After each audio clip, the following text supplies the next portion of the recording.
Merci, Aîné.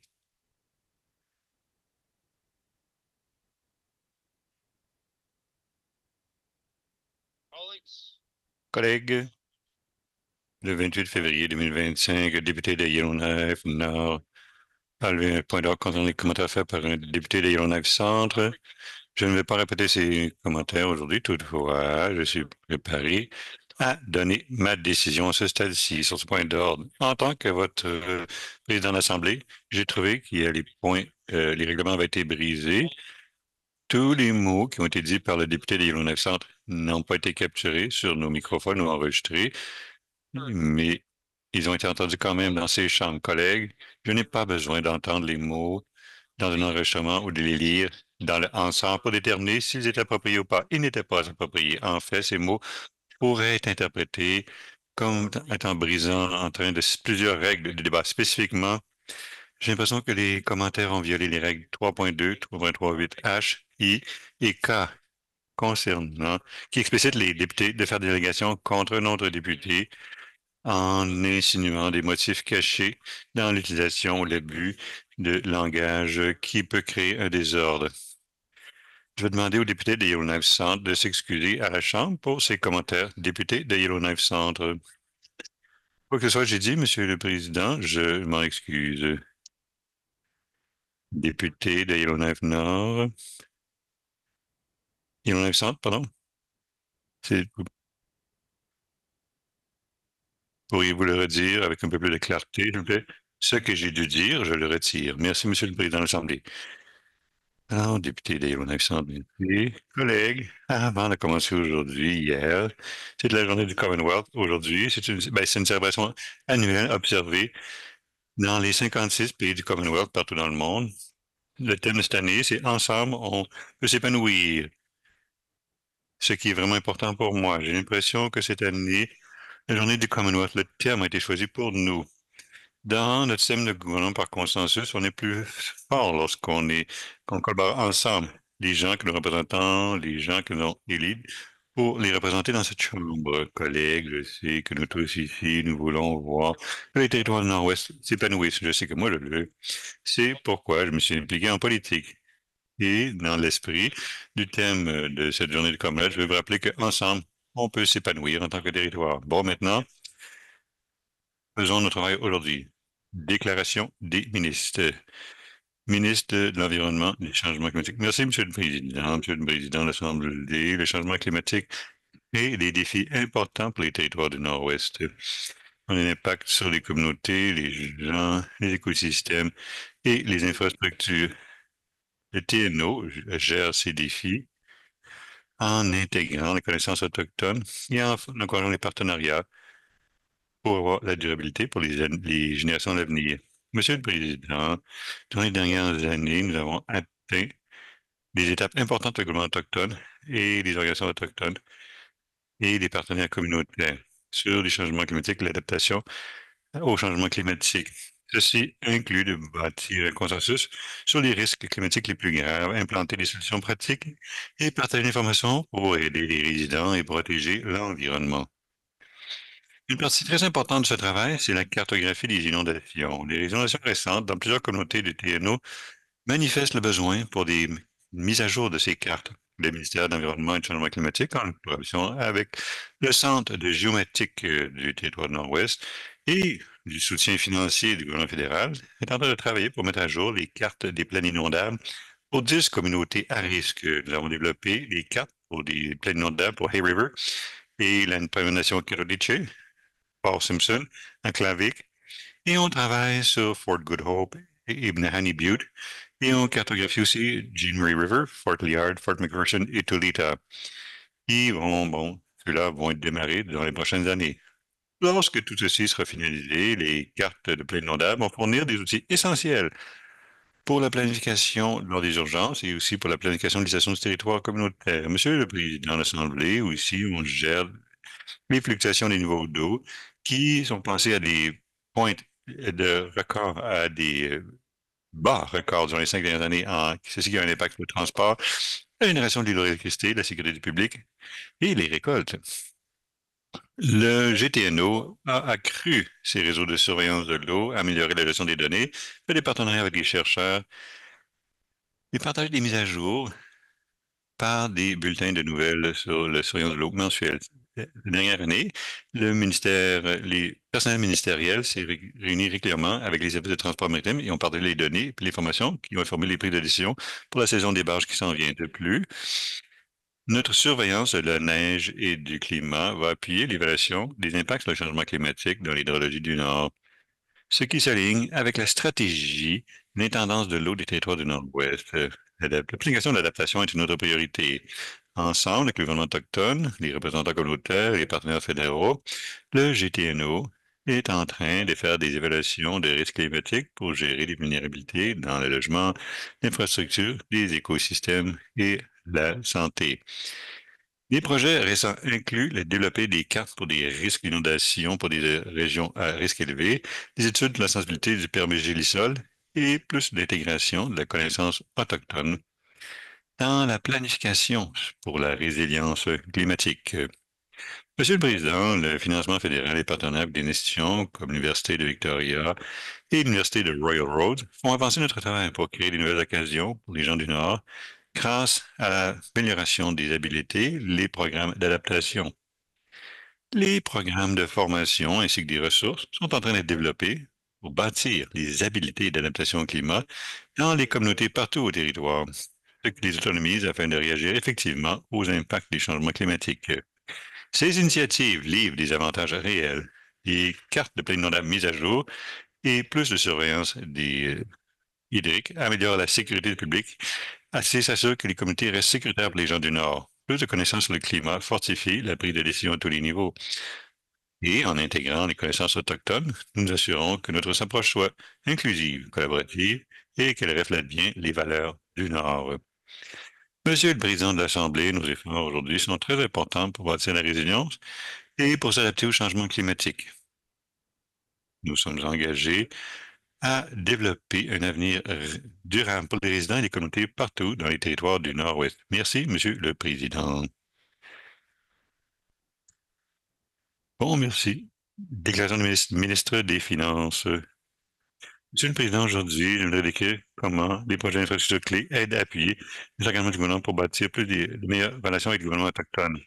Un exemple clé de cette collaboration, c'est le Tolson Hydro Expansion. Ce projet est lancé par un protocole d'entente entre le gouvernement territoire du Nord-Ouest et le gouvernement autochtone avec les territoires traditionnels dans le bassin versant de Tolson, entre autres la nation des Métis du territoire nord-ouest, la nation Atikokan et Salt River First Nation. Les réunions régulières sont devenues plus fréquentes durant la dernière année, alors qu'on veut gérer des dossiers du passé, faire avancer les ententes commerciales et préparer une application des règlements environnementaux. J'espère, dans l'année à venir, d'avoir un plan pour avancer sur des dossiers précédents, avoir des structures commerciales et un échéancier pour la révision environnementale. Ensemble, on peut collecter 70 de la population du territoire du Nord-Ouest et amener l'hydroélectricité à nos régions des minérales les plus prometteuses. Un autre projet important qui dépense la bonne collaboration, c'est l'autoroute de la vallée du Mackenzie. Nous avons un protocole d'entente avec le secrétaire Satou pour faciliter la collaboration durant l'évaluation environnementale et nous collaborons pour mettre à jour la justification d'affaires pour le projet pour qu'on soit prêt à aller chercher l'investissement lorsque cette évaluation environnementale sera terminée. On travaille aussi en étroite collaboration avec la Nation de Penticay pour gérer les préoccupations à propos de l'alignement dans le décho entre Wrigley et Sato-Dene et les frontières des Métis. Le gouvernement des territoires du Nord-Ouest a fourni du financement pour la Nation de Penticay pour faire un travail d'alignement et des études de connaissances autochtones et on est engagé à faire la révision et discuter de ces résultats. L'hydroaction des communautés locales a déjà mené à des optimisations et des changements, incluant des ajustements près de Bear Rock et Big Smith Creek, basés sur les organisations communautaires à tous les étapes. Nos projets sont informés autant par les connaissances autochtones et les sciences occidentales à propos de l'eau, la faune, l'habitat, les impacts du changement climatique et Monsieur le Président, le besoin pour l'autoroute de la vallée du Mackenzie est très importante, alors que cette infrastructure critique va fournir des résiliences importantes pour le réapprovisionnement des communautés et fournir un corridor d'accès dans le cas de l'Arctique de l'Ouest du Canada. Monsieur le Président, ce ne sont pas les seuls projets bâtis dans les partenariats. Le Decker Frank Channel Bridge, un autre exemple avec le travail avec le gouvernement Quito. Deux séances de discussion publique avec le Dick et Frank Channel Bridge se sont produites à Betchco il y a un mois et on a reçu des rétroactions qui nous aidaient à façonner nos prochaines étapes. De plus, nous avons commencé à réengager des gouvernements euh, autochtones à propos du Slate Geologic Province Corridor comme un point d'accès dans l'Arctique de l'Est. En collaborant, on peut gérer les priorités partagées plus rapidement, identifier plus d'occasions d'investissement et de créer plus d'occasions dans le Nord. Merci, Monsieur le Président. Après s'excuse, la dame parle très rapidement. Merci, Madame la ministre des Finances. Déclarant le ministre de la Santé et des Services sociaux. Monsieur le Président, la toxicomanie continue d'avoir un impact élevé sur les gens partout dans le territoire du Nord-Ouest. La toxicomanie est reliée à notre histoire partagée de colonisation et les, des écoles résidentielles et le traumatisme de santé mentale qui s'en sont suivis. Le gouvernement du territoire du Nord-Ouest comprend ces connexions fortement enracinées et veut appuyer les gens du Nord pour leur rétablissement. C'est pourquoi il me fait plaisir d'annoncer que le gouvernement du territoire du Nord-Ouest la première résidence de logement traditionnel pour le programme de rétablissement suite au toxicomanie qui s'appelle THARP ou THARP va commencer à accepter ce clients au mois d'avril. Monsieur le Président, c'est une étape importante pour les territoires du Nord-Ouest. Pour la première fois, les résidents auront accès autant à l'appui pour le rétablissement suite à la toxicomanie et le logement de transition sécuritaire dans le territoire. Le premier site THARP, T-H-A-R-P, situé à Yellowknife, va être exploité par l'Armée du Salut qui va avoir du personnel sur le site pour appuyer les clients. On a été hôte de la grande ouverture de cette résidence hier et c'était clair que tout le monde était bien impressionné. Un deuxième site à Inuvik qui va être exploité par le Inuvik Regional Corporation plus tard en 2025.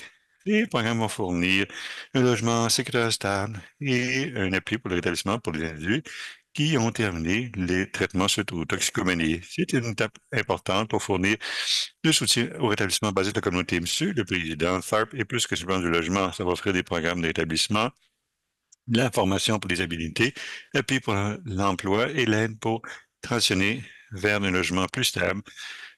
Un environnement stable est clé pour aider les gens à éviter les rechutes, maintenir la sobriété, reconnecter avec la communauté et bâtir des avenirs plus en santé. Les sites de TARP vont collaborer avec d'autres services de toxicomanie pour s'assurer que les gens puissent avoir l'aide dont ils ont besoin pour continuer leur cheminement vers le rétablissement. Pour s'assurer que TARP fournisse des soins de haute qualité, nous avons développé des normes pour s'assurer que les services soient sécuritaires, basés sur le consentement, respectent la culture et enracinés dans la dignité. Nous allons aussi recueillir des rétroactions et des données pour faire les améliorations telles que nécessaires. Monsieur le Président, TARP n'aurait pas été possible sans des bons partenariats. La Ville de Yellowknife, Housing NWT, l'Armée du Salut et le Inuvik Regional Corporation ont tous joué des rôles clés pour cette réussite. Ces partenariats nous ont aidés à bâtir sur les forces des communautés pour mieux servir les gens qui sont en train de se rétablir.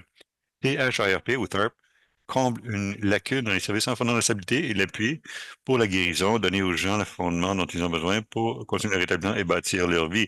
Grâce à l'investissement et la collaboration, nous bâtissons des communautés plus fortes et on crée un territoire avec plus de compassion, là où les gens qui sont en rétablissement peuvent avoir un succès. Ensemble, on fait une différence permanente dans la vie des résidents des territoires de Nord-Ouest. Merci, Monsieur le Président de l'Assemblée. Merci, ministre de la Santé et des Services sociaux. Déclaration des ministres, déclaration des députés de Yellowknife Nord. Monsieur le Président, aujourd'hui, je vais parler de l'innovation environnementale comme façon d'améliorer les projets et comment ça rend les projets meilleurs. Parfois, on parle de l'innovation environnementale comme si c'était un obstacle, comme si c'était bon, des employés de GTNO qui sont assis dans un bureau, qui vérifient, qui cochent des cases et qui empêchent le projet d'avancer parce qu'on a des routes à développer, des mines à creuser, mais on ne peut pas avancer à cause d'eux. Mais ce n'est pas ça du tout. Les évaluations environnementales sont essentielles pour gérer l'environnement. Ça a été enraciné dans les traités modernes. Ça amène les gouvernements autochtones et les gouvernements fédéraux et territoriaux ensemble comme étant égaux pour qu'ils prennent des décisions à propos de tout qui pourraient avoir un gros impact sur l'eau, la terre, incluant comment maximiser les avantages économiques. Les solutions environnementales peuvent s'arranger pour que les projets soient meilleurs pour tout le monde. Comme par exemple, ça peut recommander qu'une route ait une trajectoire légèrement différente pour ne pas interférer avec la faune. Ça peut s'assurer qu'une mine ne contamine pas l'eau et les poissons et que les membres de la communauté puissent participer dans l'échantillonnage régulier et la pêche pour confirmer cela par eux-mêmes. Mais ça peut seulement améliorer ces projets-là s'il y a une participation pleine et entière de tous les experts, bons experts de connaissances traditionnelles, des aînés et des savants qui ont leur propre information importante à propos de comment les mines et les routes ont un impact sur les caribous et l'eau et les poissons et tout le reste. La plupart de nos meilleurs scientifiques travaillent pour le gouvernement et la majorité travaille pour les gouvernements territoriaux ici. Alors, les gouvernements territoriaux, ce sont eux qui proposent les territoires comme l'autoroute de la Vallée du Mackenzie ou Lockhart. Le GTNO a décidé que ses propres savants ne devraient pas participer dans ces évaluations environnementales. Ils sont supposés partager l'expertise scientifique à huis clos et ensuite les gens plus élevés dans le GTNO vont décider qu'est-ce qui va être rendu public. Ce que j'ai peur, c'est que l'occasion pour que les savants puissent collaborer directement avec les détenteurs de connaissances traditionnelles et les communautés à propos de quels pourraient être les impacts et comment concevoir, par exemple, des routes de meilleure façon. Il y a 10 ans, j'ai eu le privilège de faciliter des camps sur le territoire qui ont réuni des jeunes, des savants et des autochtones. Et j'ai vu de première main le potentiel incroyable pour ce genre de collaboration. Merci, Monsieur le Président. J'aurai des questions pour le ministre plus tard aujourd'hui. Merci, député des non, déclarant député du Grand Lac des Esclaves. Merci, Monsieur le Président. Monsieur le Président, je veux avertir, faire un avertissement parce que je parlais de traumatisme et d'abus. Alors, les gens qui écoutent pourront décider s'ils veulent écouter ma déclaration. Monsieur le Président, on parle beaucoup dans cette chambre à propos de l'accès aux soins de santé avec une bonne raison. Toutefois, tenir la main avec cette période, ça a un impact sur le traumatisme. Monsieur le Président, on fait des bonnes choses dans ce domaine. Moi, j'ai été bien contente d'aller à l'ouverture de cette maison THARP pour le rétablissement des toxicomanes. C'est merveilleux de voir la santé, le logement, la ville de Yellowknife et l'armée de salut qui collaborent ensemble pour gérer cette lacune cruciale pour les gens qui se rétablissent suite à une toxicomanie. Et c'est un modèle très prometteur. Monsieur le Président, cela étant dit, nous avons encore beaucoup de chemin à faire pour gérer les effets du traumatisme. J'ai parlé dans la communauté la semaine dernière et j'ai envoyé des courriels autant de la santé et de la justice à propos d'une vérification pour les gens qui ont besoin de guérir et d'avoir l'appui dont ils ont besoin pour s'établir suite au traumatisme sexuel et l'abus. Monsieur le Président, le ministre de la Justice fournit des justices aux détenus qui surmontent des expériences d'abus sexuels, mais je suis préoccupé qu'on a besoin de ces services-là. Ils doivent être préventifs aussi. On a besoin de soutien préventif pour les gens qui ont ce qu'il faut pour savoir qu'ils se débattent et qui ne veulent pas continuer le cycle de traumatisme, Monsieur le Président. J'aurai des questions pour le ministre de la Santé et des Services sociaux plus tard. Merci, député de Great Slave. Député de Rangeley. Monsieur le Président, la semaine dernière, mon enfant de 2 ans a eu une infection, une otite, et même si j'ai pu rester à la maison avec lui, 811 a dit à ma famille de faire attention et de le faire vérifier par un médecin. En, bon, Yellowknife, ils viennent d'ouvrir à 8 heures du matin. Je me suis assuré que mon téléphone en main, j'étais prêt alors qu'on se rapprochait au bon moment pour faire un appel pour prendre rendez-vous à 8 heures du matin. Ensuite à 8h01, 8h02, 8h03, 8h04 et finalement à 8h05, j'ai réussi à rejoindre quelqu'un. Lorsque le téléphone a sonné, je prévoyais que je pourrais arranger un rendez-vous avec le médecin avec mon enfant, mais le téléphone sonnait. J'étais déçu parce qu'il y a un message qui m'informait que un volume élevé d'appels signifiait qu'il faudrait que j'attende plus longtemps. Alors, j'ai attendu plus longtemps. Après 15 minutes, mes craintes ont été confirmées. Je n'avais toujours pas de réponse pour dire que je ne pourrais pas rejoindre un médecin. Monsieur le Président, cette expérience frustrante est partagée avec trop de mes électeurs qui souvent ne peuvent pas réussir à rejoindre un médecin. Et aussi, bien que c'est frustrant à l'autre bout, je ne peux pas imaginer à quel point ça doit être frustrant pour le personnel à l'autre bout du téléphone qui veulent fournir des services médicaux. Mais il y a trop de gens qui téléphonent en même temps. Ils ne travaillent pas dans les soins de santé pour refuser des soins de santé aux gens. Ils veulent aider les gens du Nord et les familles. Mais dans de telles conditions ingérables, m'envoyer à la boîte vocale devait être leur solution. Plutôt que le soin primaire, on est à la clinique de Ranger Lake et aller chercher un rendez-vous. J'ai juste choisi un poste sur le site web, rempli mes détails et j'étais parti. On a pu avoir les soins dont on avait pour notre fils et heureusement, ça n'a rien coûté. Monsieur le Président, je sais que Santé et Services sociaux aurait préféré que j'ai le soin de eux. On se fait rappeler souvent qu'on est dans une réforme de soins primaires. Néanmoins, on n'a pas encore entendu du ministre quelle est cette réforme exactement et comment ça va améliorer la prestation des soins. Ça fait la deuxième année maintenant, néanmoins, lorsqu'on demande à cette Chambre comment on va satisfaire les priorités de l'Assemblée pour accroître l'accessibilité des soins, il y a un téléphone qui n'arrête pas de sonner et qui nous dit de rappeler plus tard. Monsieur le Président, pour trop d'entre nous et trop de gens au Nord, ce téléphone sonne encore sans se faire répondre. Merci, Monsieur le Président. Merci, député de Rangeley. Déclaration des députés, député de Satou.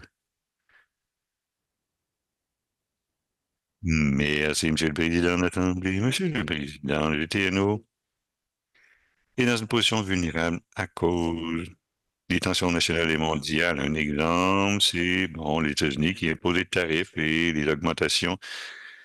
Euh, le TNO importe plus qu'il exporte. Alors, nous, on est plus vulnérables aux coûts accrus de choses qu'on achète à tous les jours. Monsieur le Président, il y a beaucoup d'impacts économiques négatifs à l'horizon.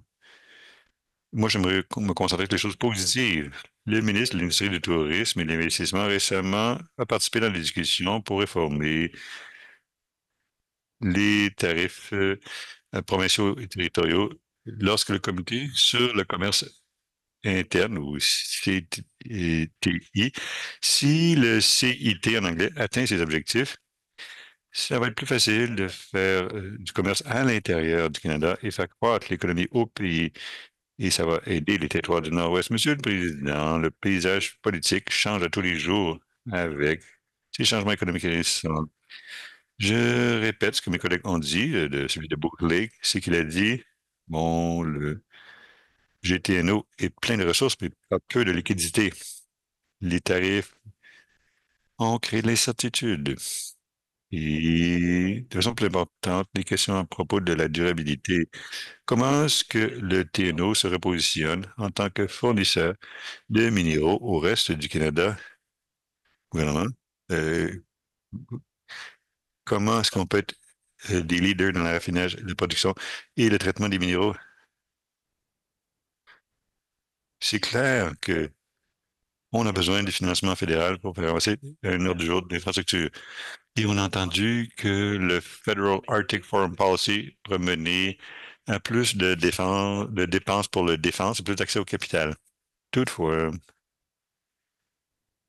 on va peut-être voir un impact économique plus immédiat en créant plus de revenus de ressources que de retenir des avantages. En tout cas, j'aurais des questions pour la ministre du... Merci, Monsieur le Président. Déclaration des députés et députés du Delta de Mackenzie.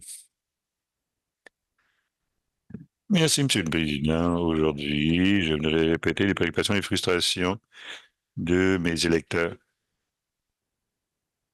et de toutes les communautés dans les TNO dans leurs efforts pour combattre l'arrivée des drogues dures qui viennent dans nos communautés sans l'aide des autorités locales, de Housing NWT ou des autres. La semaine dernière, j'ai été confronté par plusieurs électeurs qui me parlaient que les vendeurs de drogue arrivaient des autres communautés et s'installaient dans des unités de logement public de sociétés d'habitation des TNO et rien n'était fait pour gérer les préoccupations des résidents. Monsieur le Président, les vendeurs de drogue arrivent dans les plus petites communautés et établissent le réseau dans les unités de logement de la société d'habitation des TNO.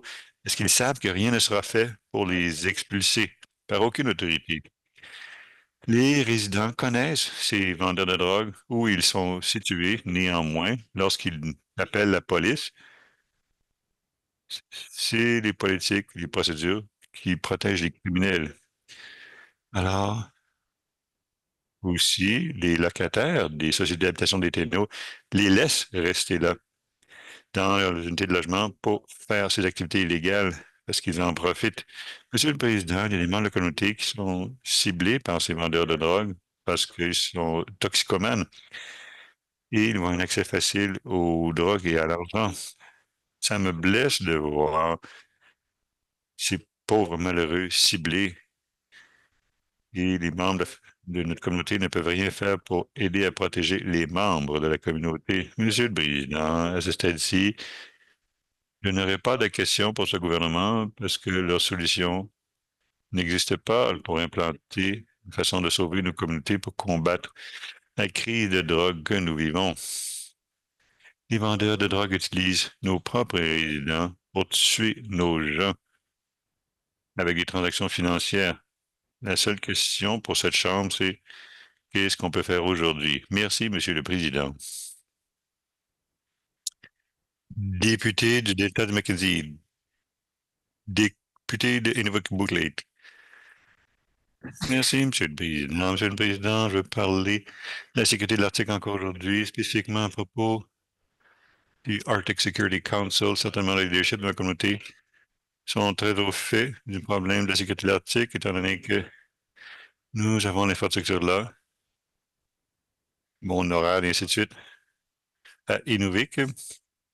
Monsieur le Président, le ministère fédéral de la Défense a annoncé le 10 mars, ils avaient identifié Inuvik et Yellowknife comme étant des plateformes militaires qui vont partager 2,6 millions de dollars d'investissement. Étant donné l'article récent, il y a peut-être une certaine ambiguïté pour comment ces fonds vont être déployés, mais certainement, c'est le temps pour que nous, en tant que gouvernement, qu'on s'assure que ces investissements, bon, qu'on travaille avec le ministère de la Défense, ce serait d'être prêt pour les investissements qui vont profiter à nos résidents. Monsieur le Président, il y a des choses qui se produisent.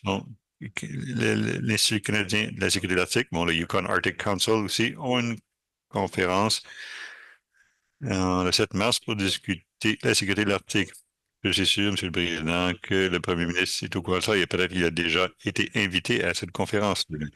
La ville d'Inuvik, Monsieur le Président, va le Arctic Development Expo le 17 et le 19 de juin 2025, où le thème est se préparer pour un article qui change. Une fois de plus, Monsieur le Président, il y a 3 jours de discussion à propos de l'article et le développement.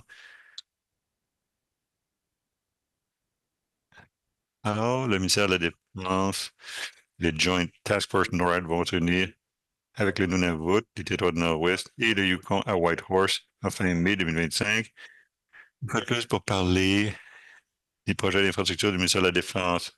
Le bureau du Premier ministre, j'imagine, aura une délégation qui fera partie de cette discussion. Monsieur le Président, je suggérais que le Premier ministre inclue les autres intervenants de ce gouvernement pour partager des conversations. Monsieur Inuvik vient d'être hôte la plus grande opération qui a commencé en 2007. Il y avait plusieurs pays de l'OTAN qui ont impliqué, autant les Canadian Rangers de partout dans le pays. Au total, il y avait 700 personnels militaires qui ont participé. Il y avait aussi les médias Inuvik, mais partout du pays. La ville d'Inuvik, Richard et Nuvaliuk aussi ont participé pour fournir des logements et l'espace pour les opérations. C'était une immense gestion économique pour la région. Alors, je demande le consentement unanime pour terminer ma déclaration. Le député d'Inuvik-Boutlake demande un consentement unanime pour conclure ses propos. Je ne vois pas d'objection. Vous pouvez conclure. Merci, Monsieur le Président. Merci, chers collègues. Monsieur le Président, c'est important que le Premier ministre et ce gouvernement soient engagés pleinement et c'est l'heure de créer un conseil de sécurité arctique pour les territoires du Roi, ce qui comprend le Premier ministre, les membres du Conseil des ministres et tous les représentants. Merci, Monsieur le Président. Merci, Monsieur le député de Inuvik-Boutlake. Déclaration des députés. Député de Frame Lake. Merci, Monsieur le Président. Monsieur le Président, alors que nous nous approchons à l'équinoxe du printemps, il y a un enthousiasme qui est palpable à Yellowknife. J'aimerais souligner un de mes événements, c'est le Frostbite 55 qui a lieu ce samedi, le 15 mars.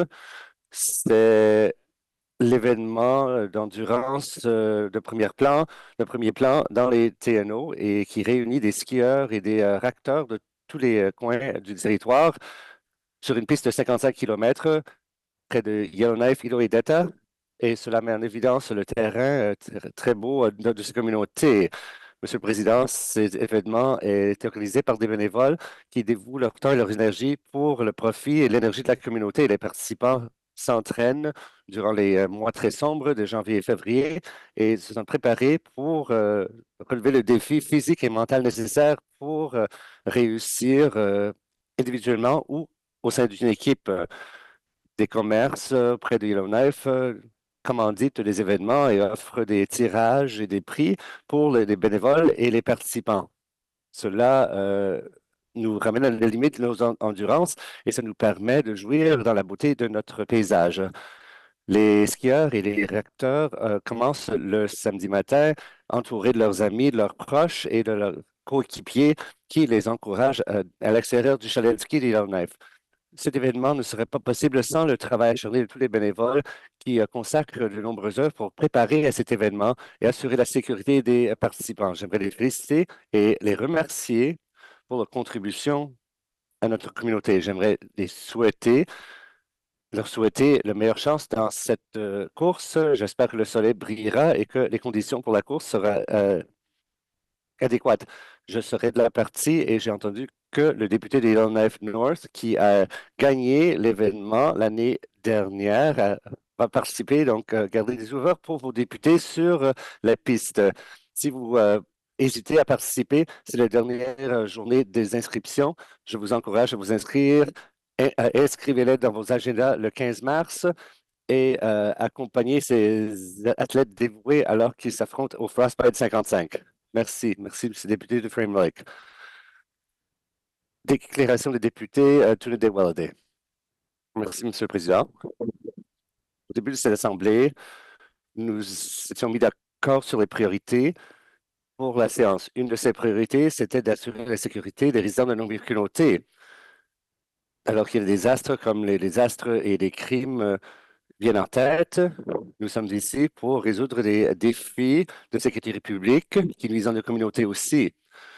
Un des défis dans ma communauté, c'est le manque d'éclairage sur la route 5. Sans ces lumières, ces éclairages, les automobilistes manquent le virage et les conditions sont très dangereuses. Alors, ils ont l'impression que une collision pourrait avoir lieu à cette intersection et les gens pourraient manquer le virage vers Fort Smith. C'est une préoccupation dans les mois d'hiver, lorsqu'il n'y a pas de lumière, les nuits sont longues et les conditions de gel pourraient réduire les capacités des automobilistes de naviguer. Le manque d'éclairage l'éclairage à cette direction est une préoccupation pour les automobilistes. Et lorsque j'ai soulevé cette préoccupation dans cette salle, on m'a dit qu'ils sont en train d'y travailler. Combien d'études doivent être faites pour étudier la nécessité des éclairages, des lumières à cette jonction routière? Si un accident a lieu, nos priorités ne seraient pas respectées pour nos électeurs. J'aurais d'autres questions pour le ministre responsable. Merci, Monsieur le Président. Merci, député de Tully-Welledy. Député de Montfouy. Merci, Monsieur le Président. Monsieur le Président, j'aimerais discuter comment le gouvernement va assurer l'enseignement postsecondaire dans nos petites communautés. Lors d'un communiqué concernant la fermeture d'un centre d'apprentissage, plusieurs responsables ont expliqué la décision de passer à un enseignement en ligne. Selon le conseil d'administration, la raison, c'est de faible taux d'inscription et un coût élevé. Le président du collège a indiqué que la fermeture du CLC va permettre 8,29 millions de dollars d'économie.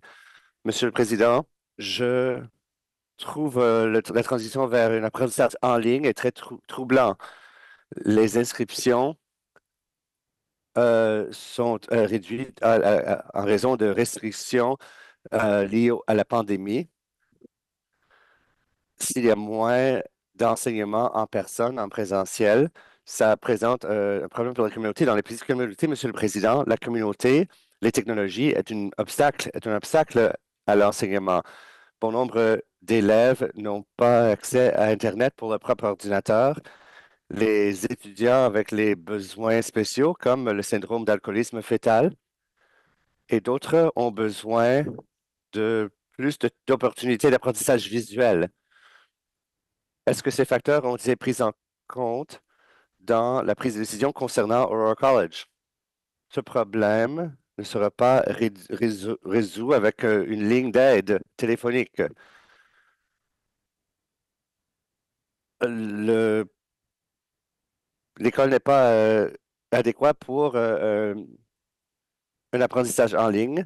Euh, il y a une ligne de fibre optique, mais ce n'est pas le cas si les gens apprennent à partir de chez eux. Nous avons nous avons besoin d'une approche d'apprentissage en présentiel.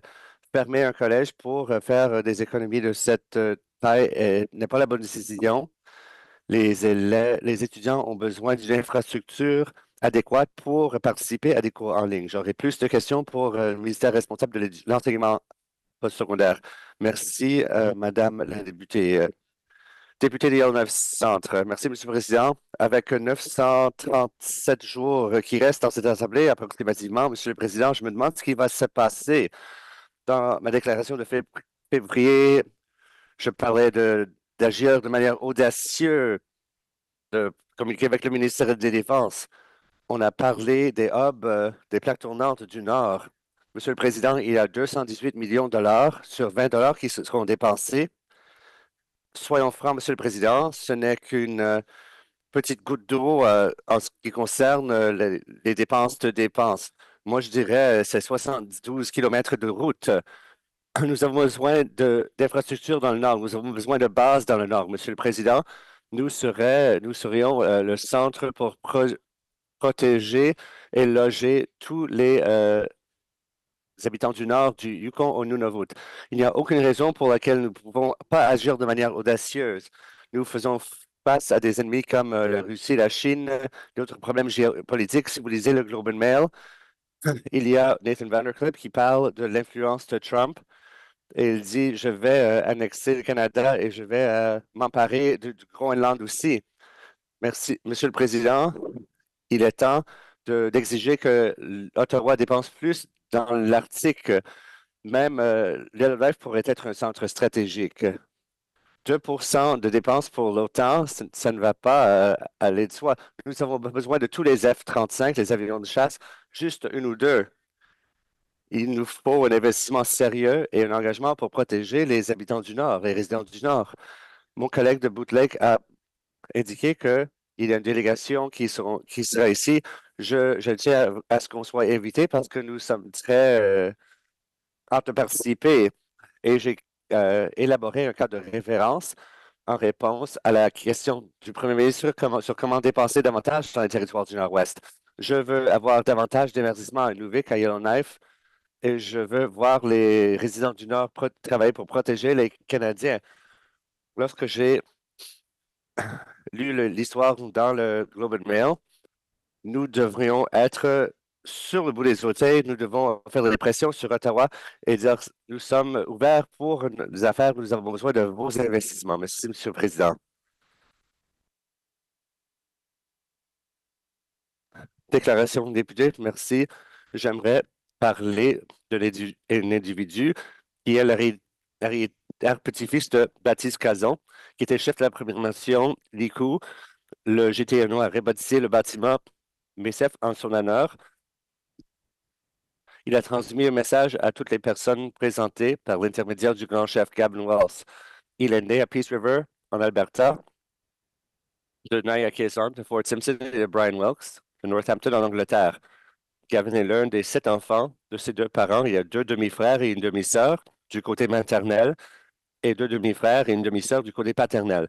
L'arrière-grand-père maternel de Gavin Baptiste Cazon a été chef de Première Nation Lidikou pendant environ 20 ans. En grandissant, Gavin a été inspiré par le travail et le développement de son arrière-grand-père, Baptiste, qui a aidé le peuple d'aînés et qui est une porte-parole pour les personnes qui servaient pour la région. Son chef raison joué d'un profond respect. Il souhaite suivre dans les traces de son arrière-grand-père. Il a commencé à Fort. En fait, il a commencé à la faculté de l'Université d'Augusta de 2014 à 2018, où il a obtenu son baccalauréat en art dramatique et en philosophie. Il a ensuite étudié à la faculté de l'Université de l'Alberta de 2020 à 2023, où il a obtenu un doctorat en droit. Gavin est maintenant conseiller juridique au Wahcoton Law and Governance Lodge à Edmonton, en Alberta, où il travaille avec diligence avec les Premières Nations pour identifier, formuler et mettre en œuvre leurs lois et leurs structures de gouvernance juridique. La mère de Gavin est très fière du jeune homme qu'il est devenu, son dévouement, sa poursuite des objectifs et son dévouement vers son travail. Elle m'a confié, elle retrouve beaucoup de son grand-père en Gavin et elle sait qu'il accomplira aussi de grandes choses pour notre peuple. Récemment, Gavin a participé et a pris la parole à la 30e réunion annuelle des Premières Nations d'Etcho s'est tenue à Fort Simpson l'été dernier. Il a partagé son parcours éducatif et s'est adressé aux jeunes et les encourager à dépasser à poursuivre leurs études. Gavin a expliqué qu'il avait entrepris ce parcours éducatif de 10 ans pour le peuple d'Aînés et pour servir la Première Nation de l'Idikou. J'aimerais le féliciter pour sa réussite. Déclaration des députés. Présentation des visiteurs dans la tribune. Rapport de comité à la suite de l'étude de projet de loi. Rapport de comité permanent et spéciaux. Réponse aux questions orales. Réponse aux questions orales. Remerciements. Questions orales. Député de Yellowknife Centre. Merci, Monsieur le Président. Monsieur le Président, pour donner suite à ma déclaration aujourd'hui, étant donné que le Premier ministre a noté l'engagement du gouvernement fédéral, je demande au Premier ministre qu'est-ce qu'il fait en ce qui concerne l'investissement de défense nationale dans les territoires du Nord-Ouest. Merci, Monsieur le Président. Monsieur le Premier ministre, après cette annonce, il y a un an, j'ai eu de nombreuses réunions avec le ministre Blair, le ministre des Défenses nationales et d'autres ministres. Et avec d'autres premiers ministres du Nord, nous faisons du lobbying auprès du gouvernement fédéral pour accélérer les investissements dans les hubs de soutien dans le Nord. C'était 218 millions de dollars. C'était le chiffre qui était dans le plan initial et c'était destiné pour les 5 dernières années du plan. Donc, nous avons fait du lobbying pour faire dépenser cet argent plus tôt que plus tard. Nous avons d'autres investissements de projets de défense nationale et d'infrastructures dans le territoire du Nord-Ouest. Merci, M. le Président. Merci, député de Yellowknife Center. Merci, M. le Président. Je tiens à mentionner aussi que le député de Range Lake lobby pour cette question aussi.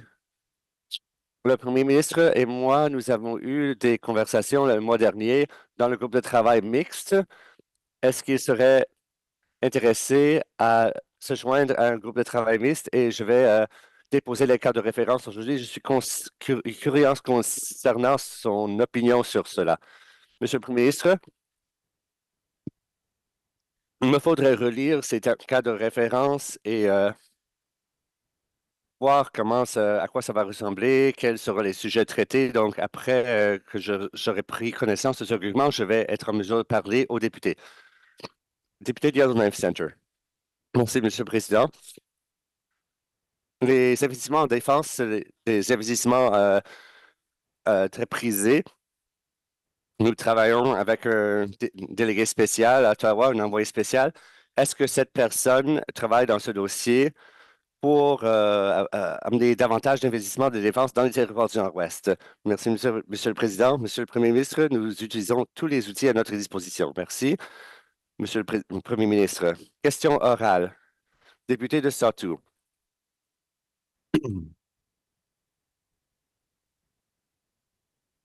Merci, Monsieur le Président.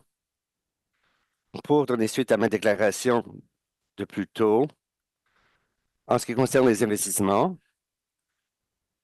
en tant que président du comité de commerce intérieur, quelles sont les réussites clés qui ont été réalisées sous le leadership du gouvernement des territoires du Nord-Ouest?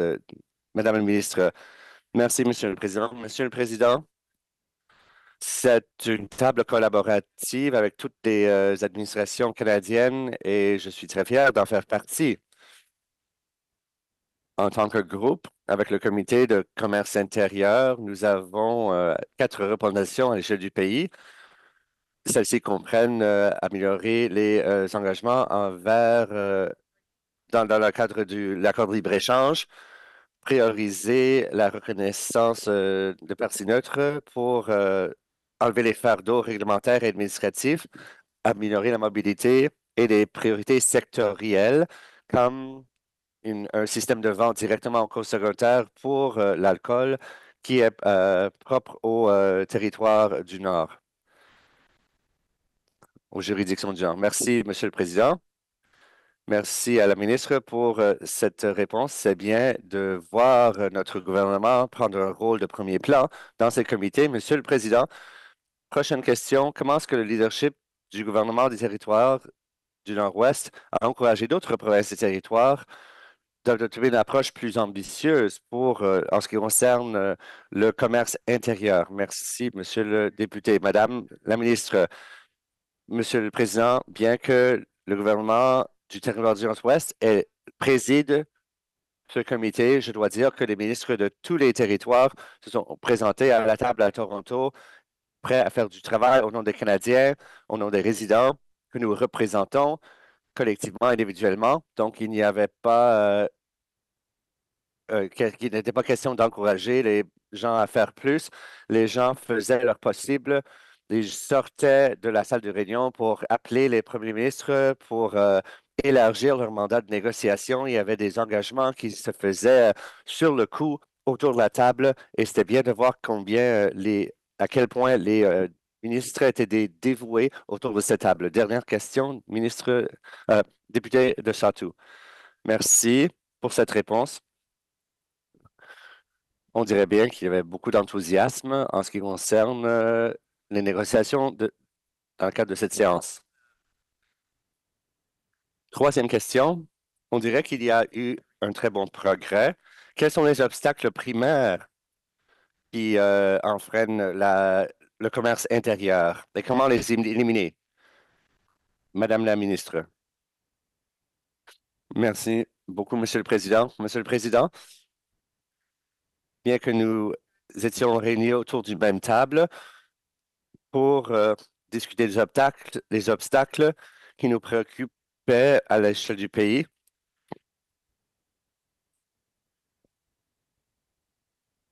Chaque territoire doit prendre sa décision en ce qui concerne les obstacles éliminés. D'abord, il y a certains territoires qui ont fait beaucoup de travail en ce qui concerne les exceptions. Il y a d'autres avaient fait du travail au préalable, comme le Manitoba ne compte que 8 exceptions et d'autres s'inspirent de cette province. Et l'autre élément pour lequel je suis très enthousiasmé pour les territoires du Nord-Ouest, ça a beaucoup d'influence sur nos territoires ici et l'élimination de notre fardeau administratif et réduction du coût de faire affaire dans les territoires. C'est là où je suis très passionné. J'ai très hâte de travailler avec la mobilité de la main-d'œuvre qui se fait en collaboration avec d'autres territoires à l'échelle du pays. Merci. Député de Great Slave.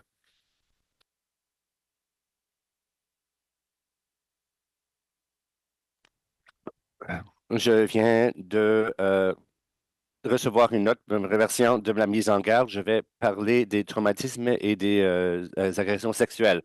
Monsieur le Président, est-ce que la ministre peut dire combien de mesures de réduction de mâles sont en place pour réduire le nombre d'agressions sexuelles? Merci, Madame la députée. Madame la ministre, le programme est à la disposition de tous les résidents pour prévenir des situations d'agression sexuelle. Les orienteurs peuvent travailler avec avec des particuliers pour travailler pour l'aiguillage, d'autres options de thérapie et de traitement lorsque c'est applicable. Merci, Monsieur le Président. Député de Great Slave. Merci, Monsieur le Président. Monsieur le Président, la ministre et moi avions parlé par le passé En ce qui concerne les services de traitement pour les gens qui luttent avec leur propre traumatisme sexuel, il y a des programmes comme la clinique, le centre de santé mentale à Toronto qui pourraient aider. Est-ce que la ministre peut nous dire que s'il serait aligné avec les services de santé assurés? Madame la ministre. Merci, Monsieur le Président. Monsieur le Président, bien que je ne peux pas m'engager à revoir un thème spécifique, je peux m'engager à réduire des services de santé spécialisés dans le cadre du durabilité, de système de santé. Le ministère de Santé et des sociaux, nous travaillons avec une unité de pérennité de la santé. Nous faisons un inventaire des services assurés pour voir combien de services assurés pourraient être insérés dans ce travail. Dernière question supplémentaire, député de Great Slave. Merci, Monsieur le Président, et merci à la ministre pour ça. Je suis très reconnaissante envers cet engagement, même si ce n'est pas une revue. C'est bien, nous sommes très reconnaissants de l'approche qu'elle a prise.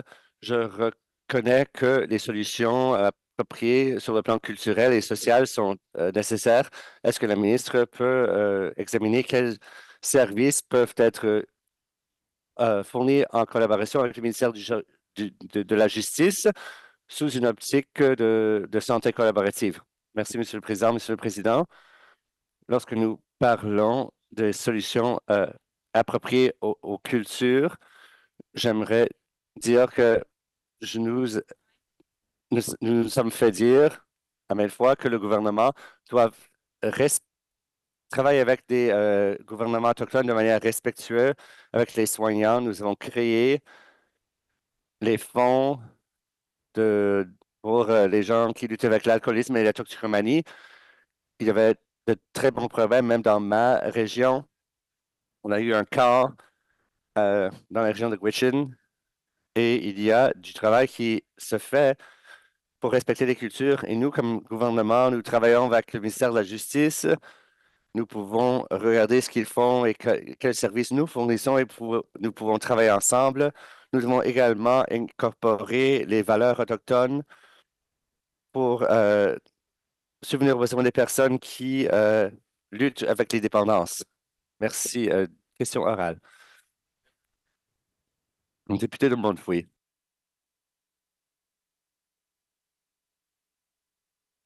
Merci, Monsieur le Président. Le Collège Aurora a dit que fermer le CLC va faire des économies de 8,9 millions de dollars. La ministre peut-elle dire combien ça coûterait pour maintenir le centre ouvert? Ministre de l'Éducation, de la Culture et de l'Emploi. Merci, Monsieur le Président. Monsieur le Président, le Collège a identifié un total de 8,9 millions de dollars en économie pour leur politique de rétention du personnel et la livraison de leur programme en ligne. Et troisièmement, le travail qui doit être fait pour réinstaurer leur baccalauréat en éducation et en travail social. Nous avons entendu parler dans cette chambre. Donc, maintenir les CLC nécessiterait des dépenses dans l'ordre de 7 millions de dollars ou plus. Merci, Madame la ministre. Député de Montfouille. Merci pour cette information. La ministre peut-elle dire quels sont les plans qui sont en place avec le ministère de l'Infrastructure pour maintenir l'édifice de CLC après l'arrêt des problèmes au mois de juin? Madame la ministre, merci, Monsieur le Président. Monsieur le Président, la députée a raison. Ce sont les propriétés du GTNO. Le ministère a une politique en ce qui concerne les actifs. Donc, si ces établissements doivent être vendus, il y a une politique en place pour faire cela et l'infrastructure et ECE vont travailler de concert pour discuter de cela. Nous avons eu des appels des gouvernements autochtones ou des autres OGN qui auraient peut-être un rôle à jouer dans l'avenir des CLC. Merci, Madame la ministre. Dernière question supplémentaire. Député de Montfouille. Merci, Monsieur le Président. La ministre peut-elle nous dire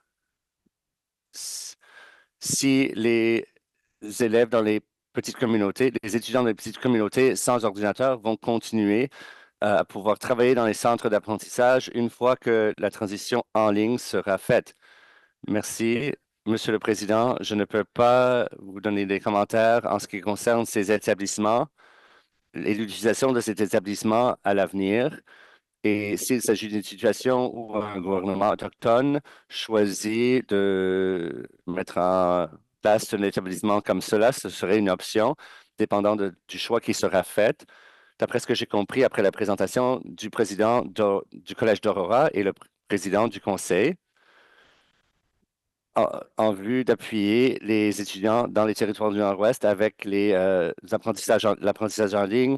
Ce serait pour la vie étudiante, l'apprentissage, il se ferait donner le matériel requis et un accès à un formateur pour leur montrer comment s'en servir. Il s'agit non seulement de l'ordinateur, mais un casque, écouteur, Ethernet. Donc, nous ferons tout pour que les étudiants aient accès aux technologies dont ils ont besoin. Question orale, député de Frame Lake. Merci, Monsieur le Président. Monsieur le Président, plus tôt cet après-midi, nous avons reçu, le comité permanent des opérations a reçu un communiqué en ce qui concerne l'emploi autochtone. Et une des préoccupations que j'ai entendues, ça vient des parents des familles qui reviennent dans les territoires qui se préoccupent de leurs opportunités d'emploi. Est-ce que la ministre peut nous dire comment les étudiants qui ont étudié ailleurs peuvent profiter des opportunités d'emploi? Est-ce que nous allons accorder la priorité à nos étudiants qui viennent d'ici, des territoires du Nord-Ouest? Ministre des Finances. Merci, Monsieur le Président. Cette politique s'applique à des programmes de stage d'été, donc tous les étudiants autochtones du Canada et nos étudiants auront accès et pour pouvoir avoir accès au programme destiné aux étudiants, il faut avoir une éligibilité en tant que résident. Donc, les personnes qui font demande de stagiaires ou d'étudiants d'idées, il faut avoir un lien avec les territoires du Nord-Ouest en tant que résident ordinaire, tout comme les étudiants qui bénéficient de nos programmes d'aide aux étudiants et nous créons une banque, un répertoire d'étudiants. Donc, lorsque les gens s'inscrivent, ils sont connectés à des opportunités d'emploi et nous encourageons les élèves à nous contacter pour identifier les placements, les opportunités, le type de travail qu'ils seront prêts à faire. Et, Monsieur le Président, les gens qui viennent d'ici, qui ont la famille ici, qui ont des liens ici, sont beaucoup mieux placés pour faire cela et pour pouvoir se trouver un débouché plus rapidement. Député de Frame Lake. Merci à la ministre pour sa réponse. Pendant la présentation, le ministère a souligné des domaines prioritaires pour des gens vivant avec des handicaps, des femmes, des témoins de longue date qui ont été exclus de la politique. Est-ce que la ministre pourrait nous parler comment elle va prioriser les embauches du Nord et de pouvoir prioriser la diversité, l'équité et l'inclusion? Merci, député de Frame Lake. Réponse. Merci, Monsieur le Président. La politique ciblée aux les gens qui ont été exclus d'un statut de prioritaire et c'était une politique qui a été utilisée pour résoudre un panoplie d'enjeux. Alors, qu'est-ce qu'on essaie de faire, c'est d'avoir plusieurs politiques en place qui sont en train d'être utilisées par le ministère des Finances et la division des ressources humaines. Alors, on examine l'embauche de personnes autochtones. Le cadre des DEI vise à assurer et de reconnaître et de soutenir la diversité pour les personnes qui travaillent dans leur lieu de différents emplacements de travail. Nous avons aussi tout un plan de relève pour être beaucoup plus stratégique et tel que mentionné plutôt le programme de placement des estivales Alors, ces différentes initiatives que nous avons mises en place, on veut arriver à une place et j'aimerais remarquer que dès que quelqu'un soumet leur candidature, la DI est applicable. Alors, s'il y a quelqu'un a besoin d'aménagement, ça fait partie du processus dès le début. Ça fait partie de la culture qu'on souhaiterait mettre en place. Merci, Monsieur le Président. Dernière question supplémentaire, député de Frame Lake. Merci, Monsieur le Président.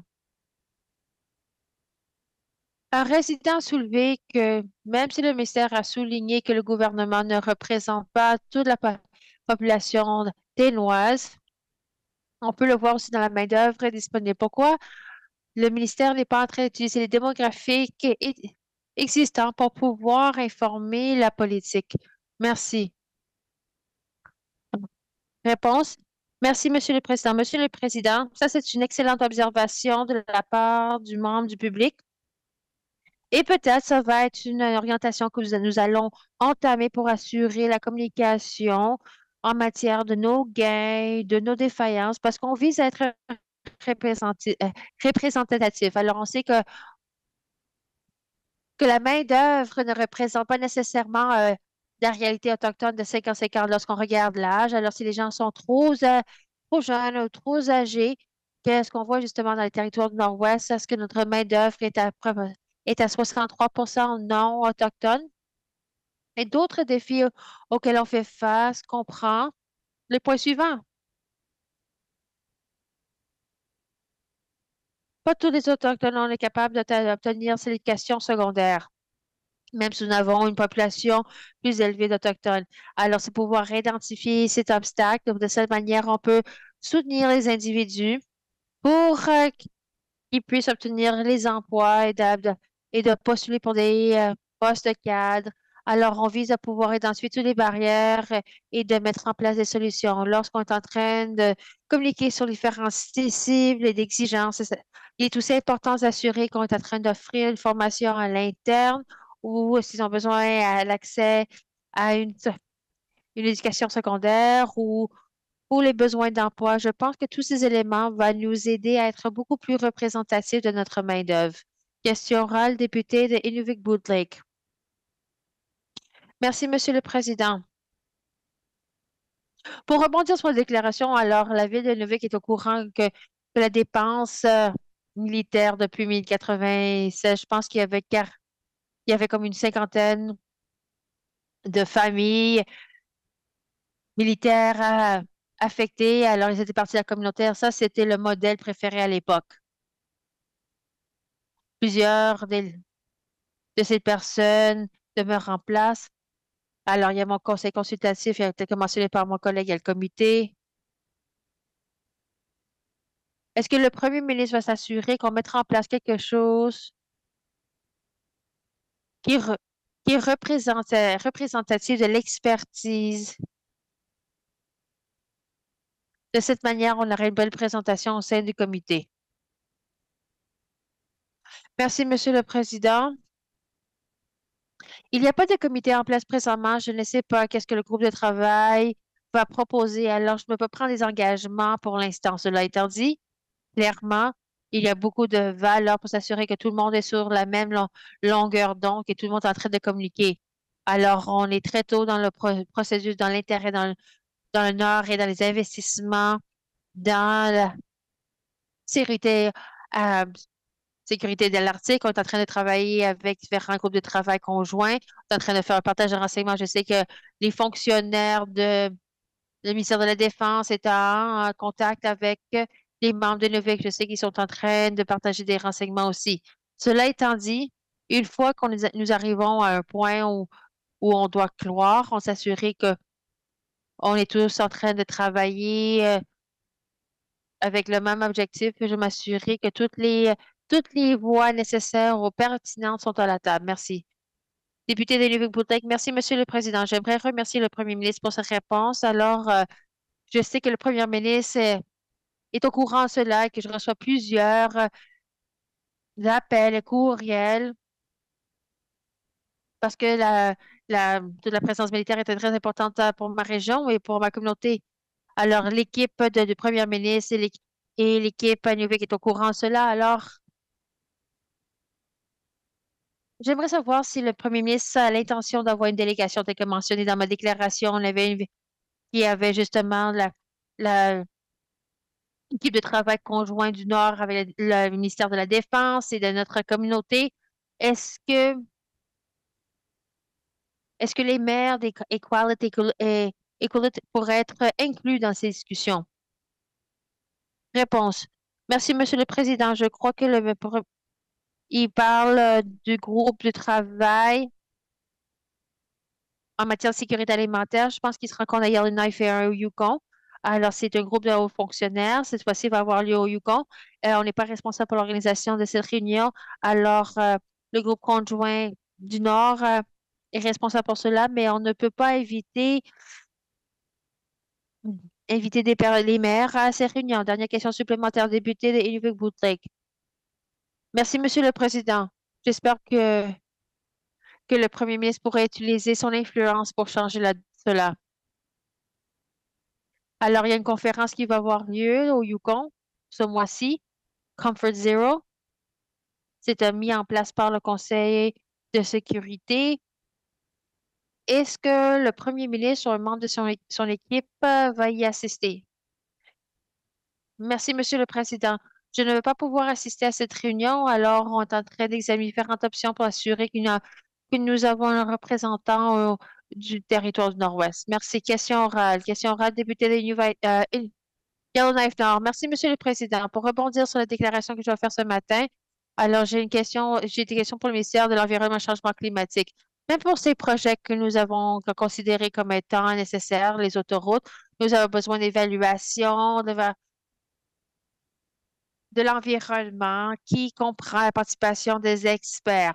Alors, par exemple, si on prend l'autoroute de Mackenzie Valley, une fois que le gouvernement territoire Nord-Ouest a développé sur le rapport d'évaluation tel que le gouvernement a fait en 2023, est-ce qu'il y a d'autres occasions à saisir le processus comme ça que les scientifiques du gouvernement a participé pour offrir des recommandations pour améliorer le projet? Réponse. Merci, Monsieur le Président. Alors oui, les différents parties prenantes sont impliquées dans le processus de l'évaluation environnementale et la rétroaction de toutes les parties prenantes est fort importante. Parce que cela est important, parce que ça nous permet d'apporter les améliorations nécessaires. Le ministère, dans ce cas-ci, est en train de soutenir le ministère de l'Infrastructure parce que c'est eux qui sont en train de mener le projet. Alors, on veut travailler avec les détenteurs du savoir et des communautés pour faire progresser ce projet. Merci. Député de Yellowknife Nord. Merci, Monsieur le Président.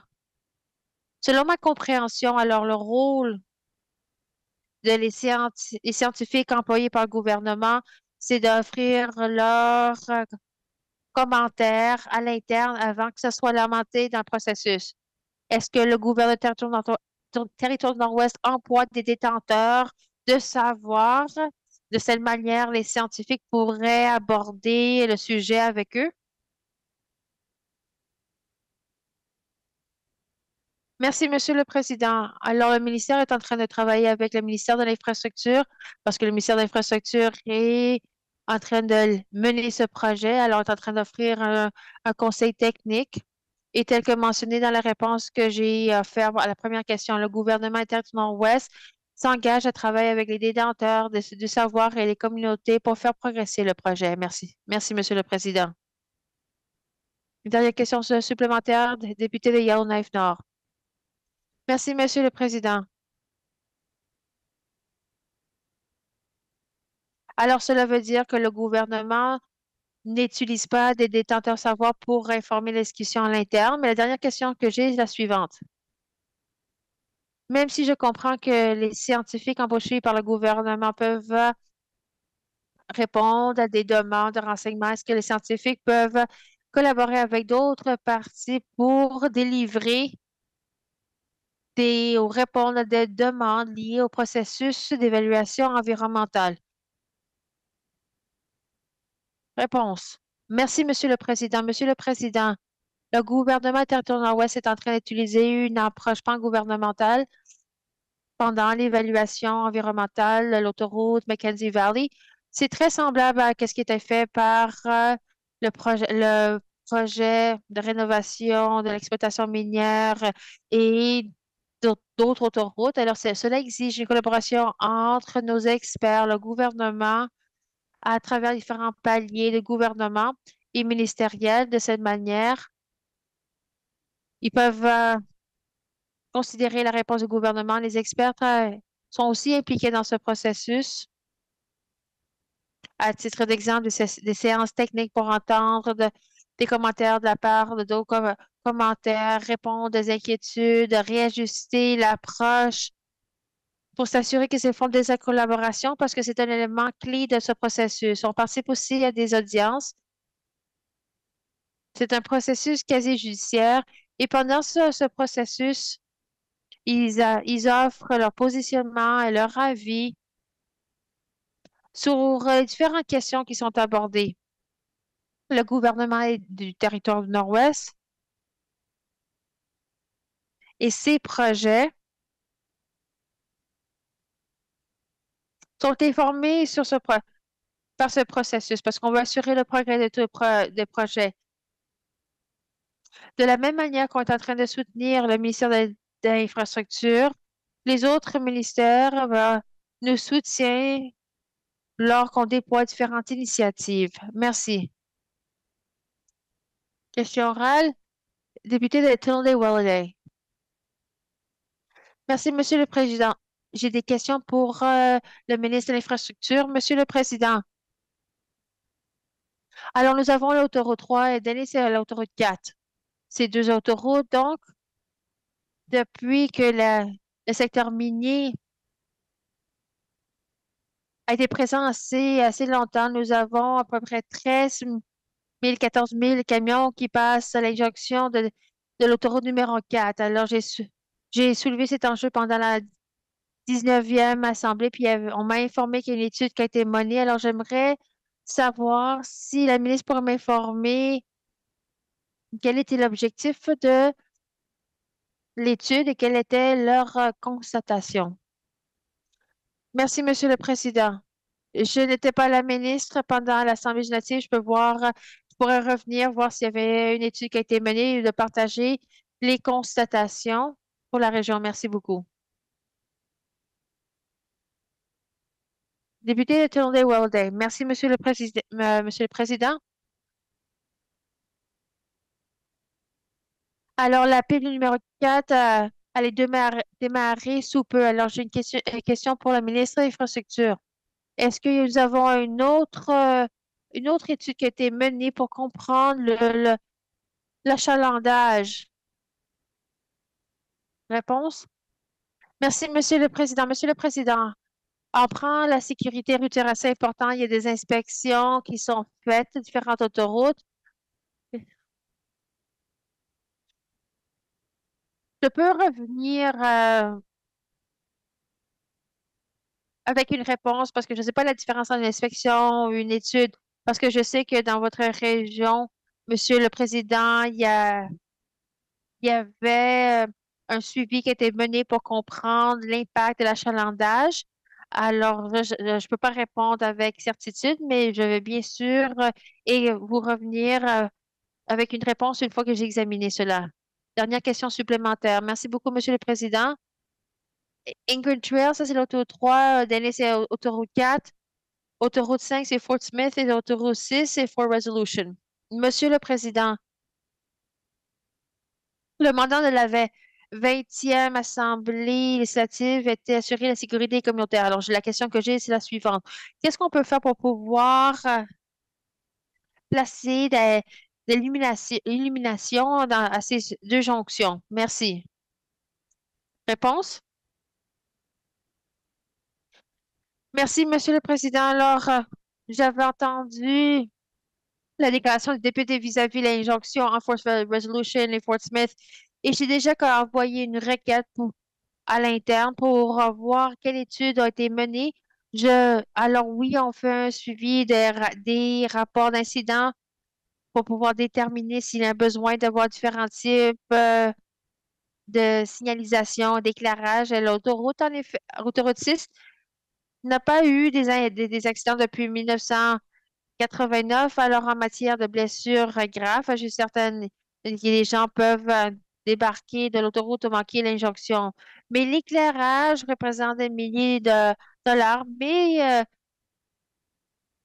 la, la signalisation représente beaucoup moins d'argent. Alors, peut-être on pourrait mettre en place la signalisation de avertissement. Comme ça, on pourrait accroître la sécurité de cette manière. Question orale. D'été de Range Lake. Merci, Monsieur le Président. Est-ce que la ministre de la Santé et Services sociaux nous offrir un plan compréhensif pour la refonte du système qui est informé par la rétroaction des patients et des professionnels de la santé? Merci, Monsieur le Président. J'ai envoyé une lettre au comité sur le développement social en matière de la refonte des soins primaires. Alors, j'espère obtenir les réponses par le biais de ce briefage. Merci. Député de Range Lake. Merci, Monsieur le Président. Monsieur le Président, on voit que ces différents aspects du plan sont déjà en continu. Il y a une histoire qui a été partagée par les médias ou peut-être aujourd'hui ou demain, mais bon, c'est quelque chose qui fait partie du forum public. Est-ce que la ministre s'engage à offrir ces renseignements publiquement? Réponse. Merci, Monsieur le Président. Alors, la refonte du soin primaire, c'est un engagement de long terme. C'est quelque chose qui est en cours et en continu parce que présentement, nous avons mis en œuvre cela à Yellowknife, Fort Smith et Fort Good Hope. Alors, lorsqu'on continue à élargir ce programme, on va continuer à avoir ces discussions ou des consultations avec le public par le biais de la refonte des soins primaires. Merci. Député de Range Lake. Merci, Monsieur le Président. Monsieur le Président, est-ce que c'est un plan qui est en train d'être mis en œuvre ou est-ce que est-ce que c'est fait de manière fragmentaire? Parce qu'il y a différentes actions qui sont déployées de manière fragmentaire. Alors, est-ce que c'est un plan qui contient des jalons clairs? De cette manière, on peut évaluer le programme, non seulement pour nous, mais aussi pour les gens qui travaillent au sein du système des soins primaires. Merci. Réponse? Merci, Monsieur le Président. Monsieur le Président, les soins primaires tels que mentionnés dans cette chambre à maintes reprises exige une approche compréhensive pour assurer la refonte. Alors, c'est pas une approche unique. Alors, il n'y a pas il n'y a pas un plan qui est détaillé de A, B, C, D. Alors, voici les évaluations pendant le déploiement. Alors, la refonte comprend ces enjeux qui ont été soulevés auprès de cette chambre. À Fort Smith, par exemple, nous avons entendu plusieurs éléments. Alors, on essaie d'améliorer cela avant de l'élargir à d'autres régions. Merci, Monsieur le Président. Question orale. Député de Yellowknife Centre. Merci, Monsieur le Président. J'ai une question pour le ministère de l'Environnement vis-à-vis le caribou. J'étais sur l'autoroute il y a quelques semaines lorsque j'ai vu un petit peu troupeau de 8 près de l'autoroute Roissy. J'espère qu'ils savent où ils étaient parce qu'ils avaient une bonne mine. Cela étant dit, les chiffres sont toujours à risque. C'est la raison pour laquelle j'ai la question suivante. Quel est le décomptage des troupeaux présents et est-ce que il était à la hausse? Réponse. Merci, Monsieur le Président. Monsieur le Président, je suis ravie d'entendre que le député a vu un petit peu un petit troupeau. C'est c'est beau de pouvoir le voir.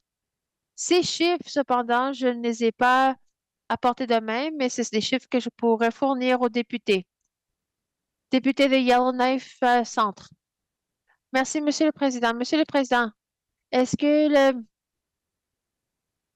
est-ce qu'on voit une hausse parmi les troupeaux dans la région Yellowknife? Vous avez le troupeau de Bathurst de presque 500 000 et il y a quelques ans, c'était moins de 700, moins de 7 000. Est-ce qu'il y a des troupeaux qui sont à la hausse? Réponse. Merci, Monsieur le Président. Monsieur le Président,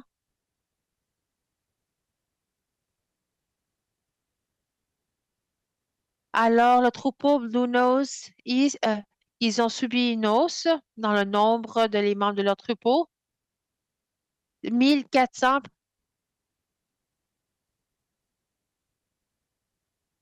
Ça, c'était la hausse de 2021-2023. Ça, c'est le chiffre qui me vient à l'esprit présentement. Merci.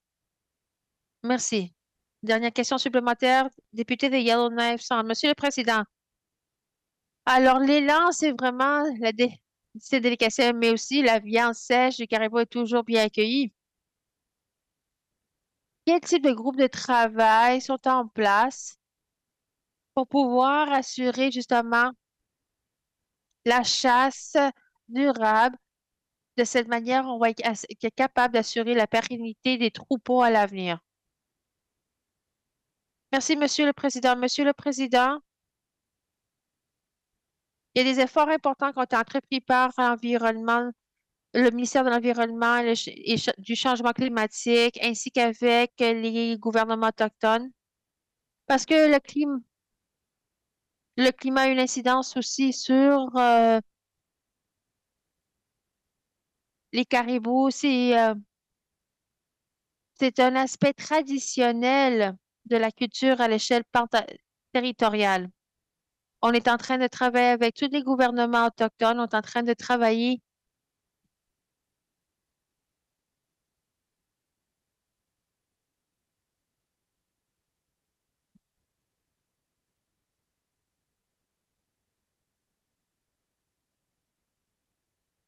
On est en train de travailler avec. Bon, ça m'échappe.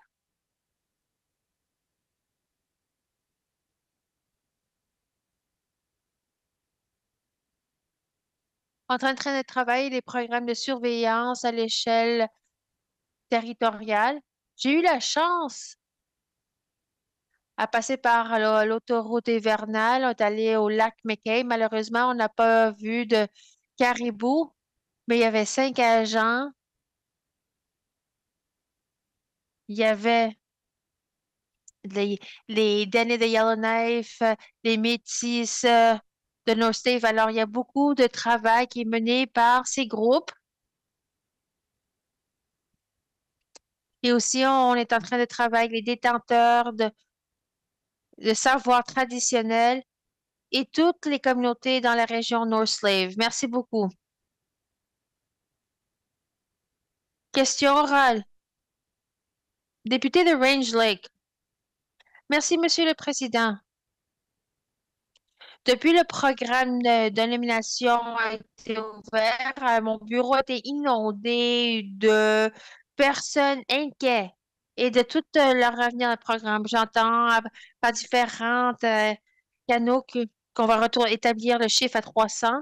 Est-ce que la ministre pourrait nous offrir un petit peu plus de clarté et où on se trouve présentement en matière de négociation avec le gouvernement fédéral?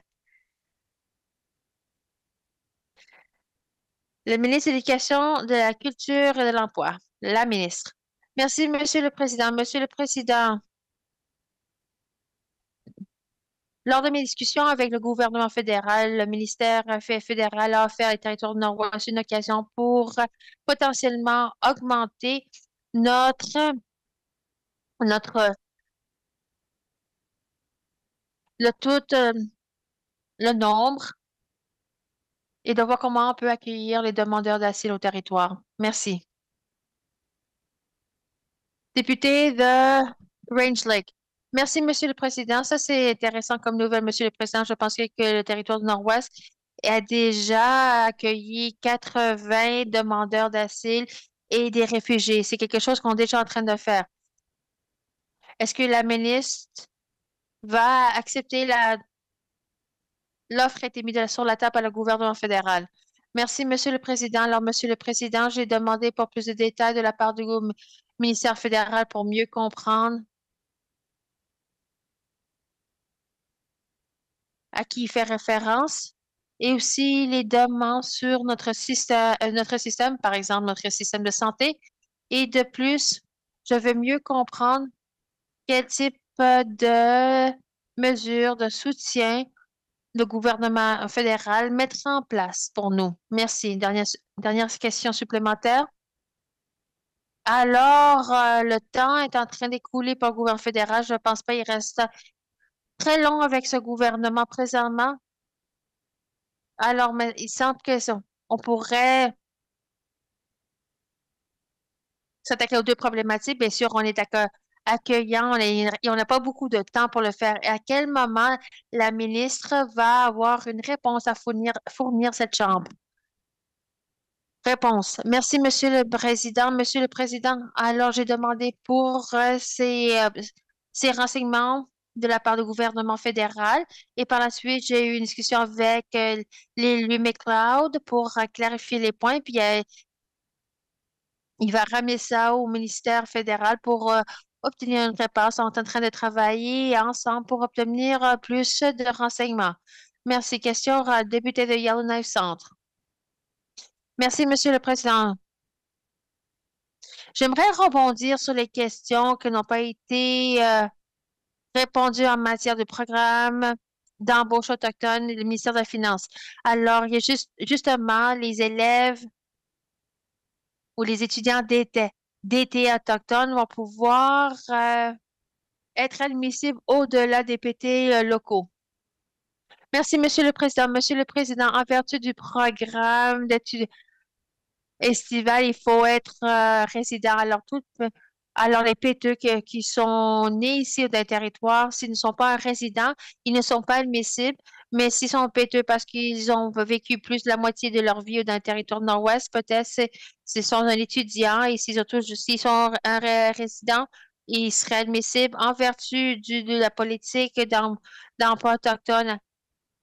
Et à nouveau, ça touche sur les personnes qui sont autochtones, le territoire du Nord-Ouest ou des Canadiens autochtones, mais normalement, ils auraient besoin d'être résidents ou résidents des territoires du Nord-Ouest. Alors, ça va dépendre des types de P2 que vous pourriez avoir en vertu de la politique existante, mais les gens qui vont déposer leur candidature doivent être des résidents.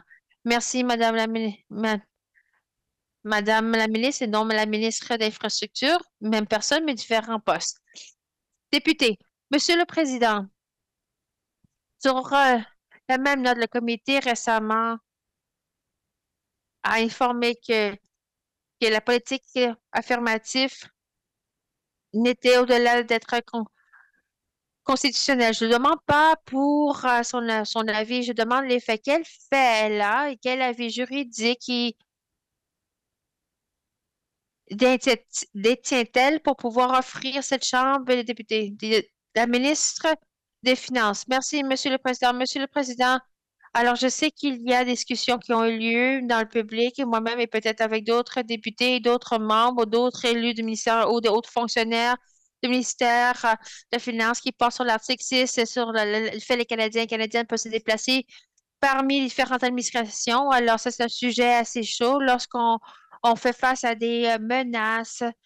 Et alors, ça touche justement le déplacement, la mobilité à l'échelle nationale. En matière de restrictions juridiques, je pense que les avis juridiques, c'est pas le type de documents qui sont pas partagés.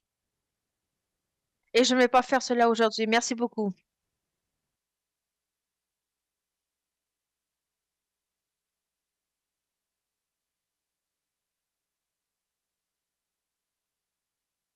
Le projet de loi 21 au Québec est là pour protéger.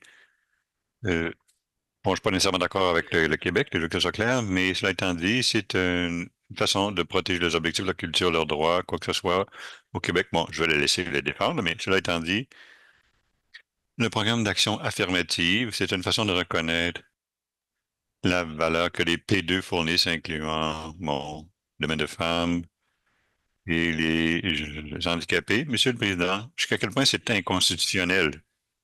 Pourquoi est-ce que les gens n'ont même pas d'avis juridique, néanmoins, ils disent que cela est anticonstitutionnel? Pourquoi est-ce qu'on ne peut pas juste le faire jusqu'à temps qu'on soit remis en question? Ministre des Finances. Merci, Monsieur le Président. C'est pas que le ministère n'a pas d'avis juridique durant les 35 dernières années, toutefois.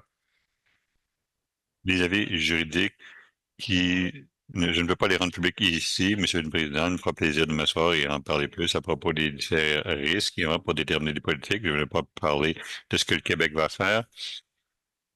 Et il y a une différence significative dans l'application. Bon, si on avait des discussions à propos de quel genre de risques, des stratégies d'atténuation de risques qu'on pourrait prendre lorsqu'on est préoccupé à propos d'avoir une politique inconstitutionnelle, Monsieur le Président, une fois de plus. La question était difficile à suivre. Je ne veux pas blâmer qui que ce soit. Je ne veux pas me faire dire que je ne réponds pas à la question. On a un avis juridique. Les droits de la mobilité sont un dossier chaud. C'est très clair en se basant sur le libellé dans l'ancienne politique de l'action affirmative que probablement ça dépasserait le seuil d'être contre la Charte des droits et des libertés, Monsieur le Président. Et je vais arrêter là. Et il reste 11 minutes sur l'horloge. Il me fera plaisir de prendre d'autres questions.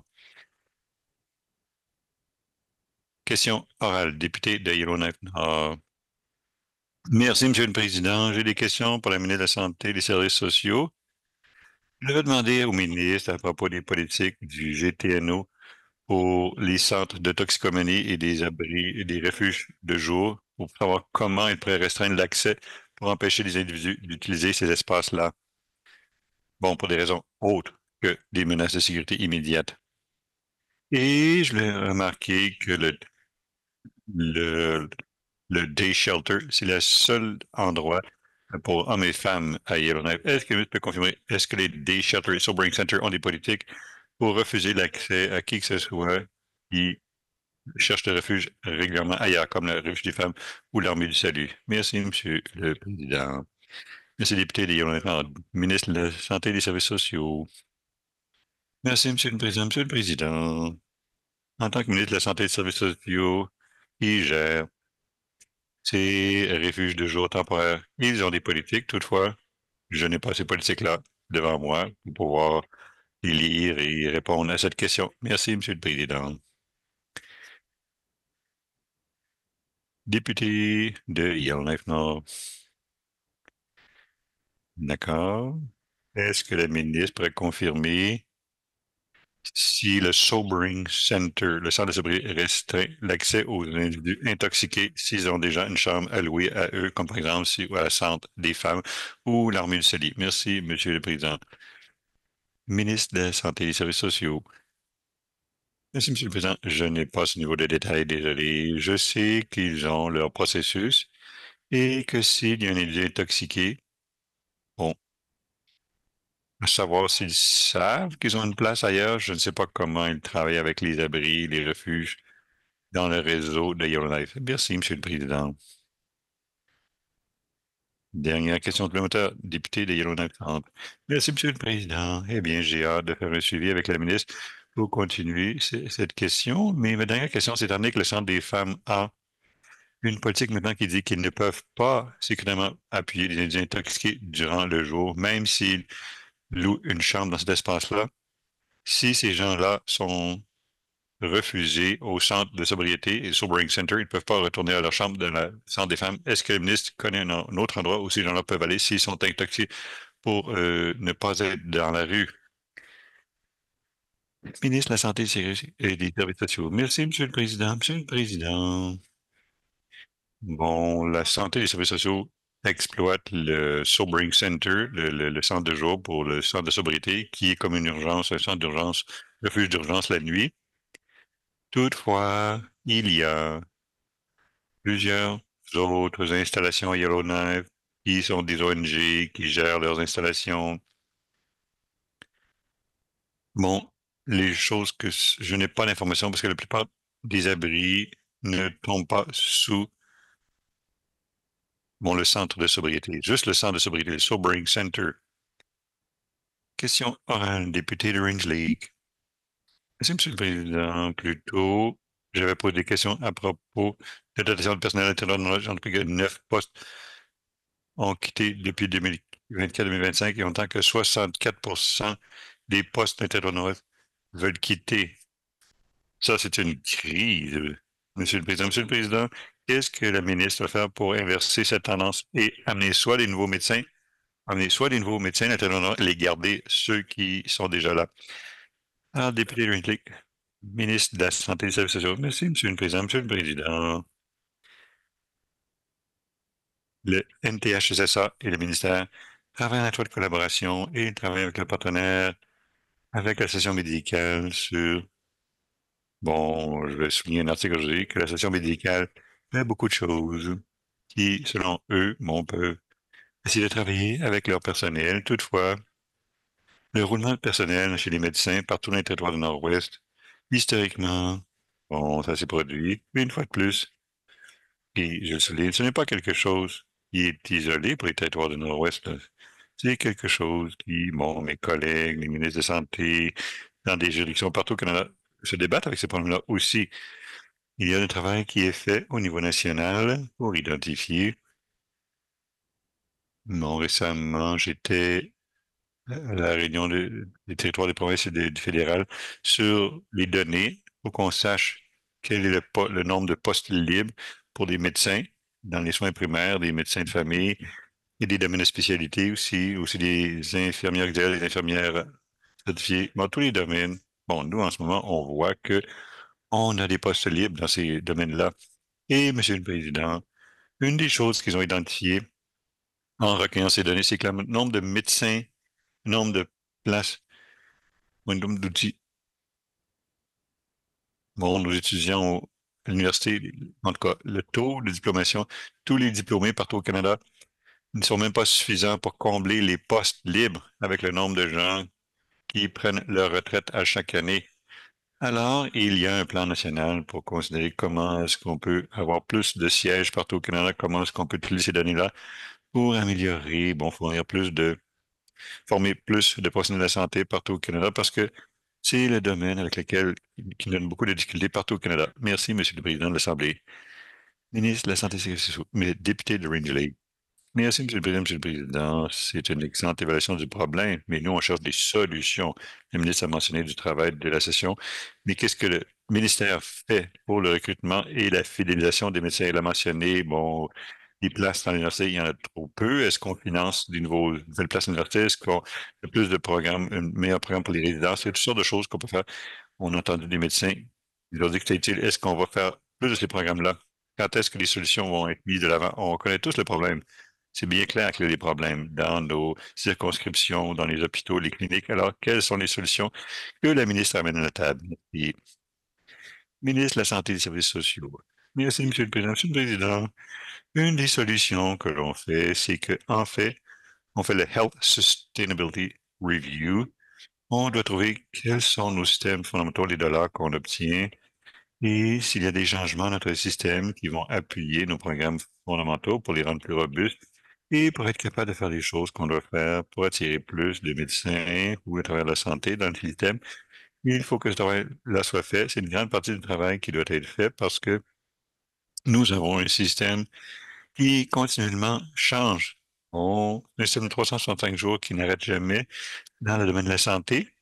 Et l'autre travail qu'on fait, c'est qu'en ce moment, on considère des modèles de soins dans les petites communautés. Alors ainsi, on regarde la réforme du soin primaire, on considère des façons que d'autres professionnels de soins de la santé peuvent faire, bon, et travailler dans le mandat bon, dans leur profession. Et ça enlève un fardeau sur les médecins pour qu'ils fassent les choses qu'eux font. Alors, il y a des médecins qui nous ont dit qu'est-ce qu'ils en pensaient parce que la réforme du soin primaire, on travaille avec eux, l'administration publique travaille avec eux, le PA, pour continuer ce travail. Merci, Monsieur le Président. Dernière question supplémentaire, député de Rangeley. Merci, Monsieur le Président. En 2022-2023, on a perdu un médecin de famille, un obstétricien, un pédiatre. Ce sont des médecins de première ligne qui fournissent des services de soins primaires dont les familles ont besoin, dont les gens du Nord ont besoin. Je comprends que l'administrateur public est occupé à faire ce travail-là. On n'a pas vu ce plan-là. Alors, je vais une fois de plus me demander, c'est quoi le rôle de l'administrateur public dans ceci et quand allons-nous trouver qu'est-ce qu'il fait? Ministre de la Santé et des Services sociaux. Merci, Monsieur le Président. Monsieur le Président, comme je l'ai mentionné auparavant, il va y avoir un brefage pour le comité permanent dans le premier trimestre du prochain exercice financier. Merci. Question orale, député de Yellowknife Centre. Merci, Monsieur le Président. Monsieur le Président, je pense qu'au mois de juin de l'année dernière, sur une question orale 253-1, ma question, je demandais une question à propos de l'avenir de Rothschild. Et la ministre a dit qu'ils avaient une entente avec le NWT Disabilities. Contract, c'est dans l'ensemble, Monsieur le Président. Je voudrais avoir une mise à jour concernant qu'est-ce qui se passe avec cette entente-là et est-ce que ça avance et sous quelle forme, soit avec le Conseil des handicaps ou qu'est-ce qui se passe avec cette propriété-là. Merci. Ministre de la Santé, oh, oui, ministre du Logement, non. Oh, pardon, pour Société d'adaptation des TNO, Housing NWT. Monsieur le Président, en février, j'ai partagé une lettre hautement confidentielle avec les membres, avec les députés de l'Assemblée nationale qui parlaient du progrès avec le Rothschild Properties. Député de Yellowknife Centre. Oui, Monsieur le Président, il doit y avoir un avenir pour qu'est-ce qui se passe avec les deux. La ministre peut parler de cela et c'est sa lettre. Alors, c'est pas confidentiel si elle en parle, c'est confidentiel si moi j'en parle. Cela étant dit, est-ce qu'elle pourrait expliquer à la Chambre quelle est la direction de cette relation A avec Rock Hill et B avec le NWT Disabilities Council, le Conseil des handicaps du territoire de Nord-Ouest? Ministre responsable pour la Société d'adaptation des TNO. Merci, Monsieur le Président. La chose la plus importante qu'on fait avec Rock Hill Properties, c'est qu'on collabore. On veut que le NWT Disabilities Council ait un succès, mais on veut aussi que Société d'habitation de Téno ait du succès. On a une propriété dans le centre-ville de Yellowknife. On a des projets potentiels qui sont en cours et on veut que ceci réussisse. Mais il faut qu'on collabore. Il faut qu'on collabore. Le succès est vraiment important, surtout avec Yellowknife. Bon, il y a plusieurs familles sur la ligne d'attente qui veulent du logement à Yellowknife. Alors, c'est important qu'on collabore. Et c'est ce que nous faisons, Monsieur le Président. Dernière question supplémentaire, le député de Yellowknife Centre. Merci, Monsieur le Président. J'essaie de comprendre. Est-ce que des nouvelles ententes ou des objectifs, même des ententes avec une poignée de main, ont été faites entre tous ces participants-là qui peuvent être clarifiés dans cette Chambre? Merci. Ministre responsable pour la Société d'adaptation des TNO. Non, je n'ai rien partagé à ce moment-ci. Merci, Monsieur le Président. Alors, merci, Madame la ministre responsable pour la Société d'adaptation. Bon, c'est le temps pour terminer pour les questions orales. Questions orales, questions orales, questions écrites, questions écrites, retour aux questions écrites, retour aux questions écrites, réponse à la commission, pétition, député de Free League. Merci, Monsieur le Président. Monsieur le Président, je vais soumettre le document suivant. D'abord, c'est un revenu garanti pour les TNO préparé par Plan North. Et le deuxième, c'est un revenu garanti dans les TNO, une proposition pour investir chez les gens pour le bien commun. Résumé pour décideurs politiques. Merci. Bon, soumission de document. Député de Yellowknife Centre. Merci, Monsieur le Président. Comme j'ai mentionné dans mes questions orales, bon, je vais peut-être mentionner aussi dans mes questions de député, j'ai rédigé, pour ce qui est de référence, et je vais répéter ça, une ébauche pour commencer une conversation. Merci. Député des soumission des documents, avertissement de résolution, député de Yellowknife Centre.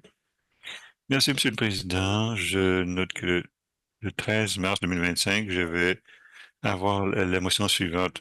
Je propose que cette Assemblée législative demande au gouvernement du territoire du Nord-Ouest immédiatement d'arrêter les progrès, l'implantation du nouveau Indigenous Employment Policy, qui s'appelle aussi le AIP, et qui revienne aux politiques d'action affirmative comme dans le temps,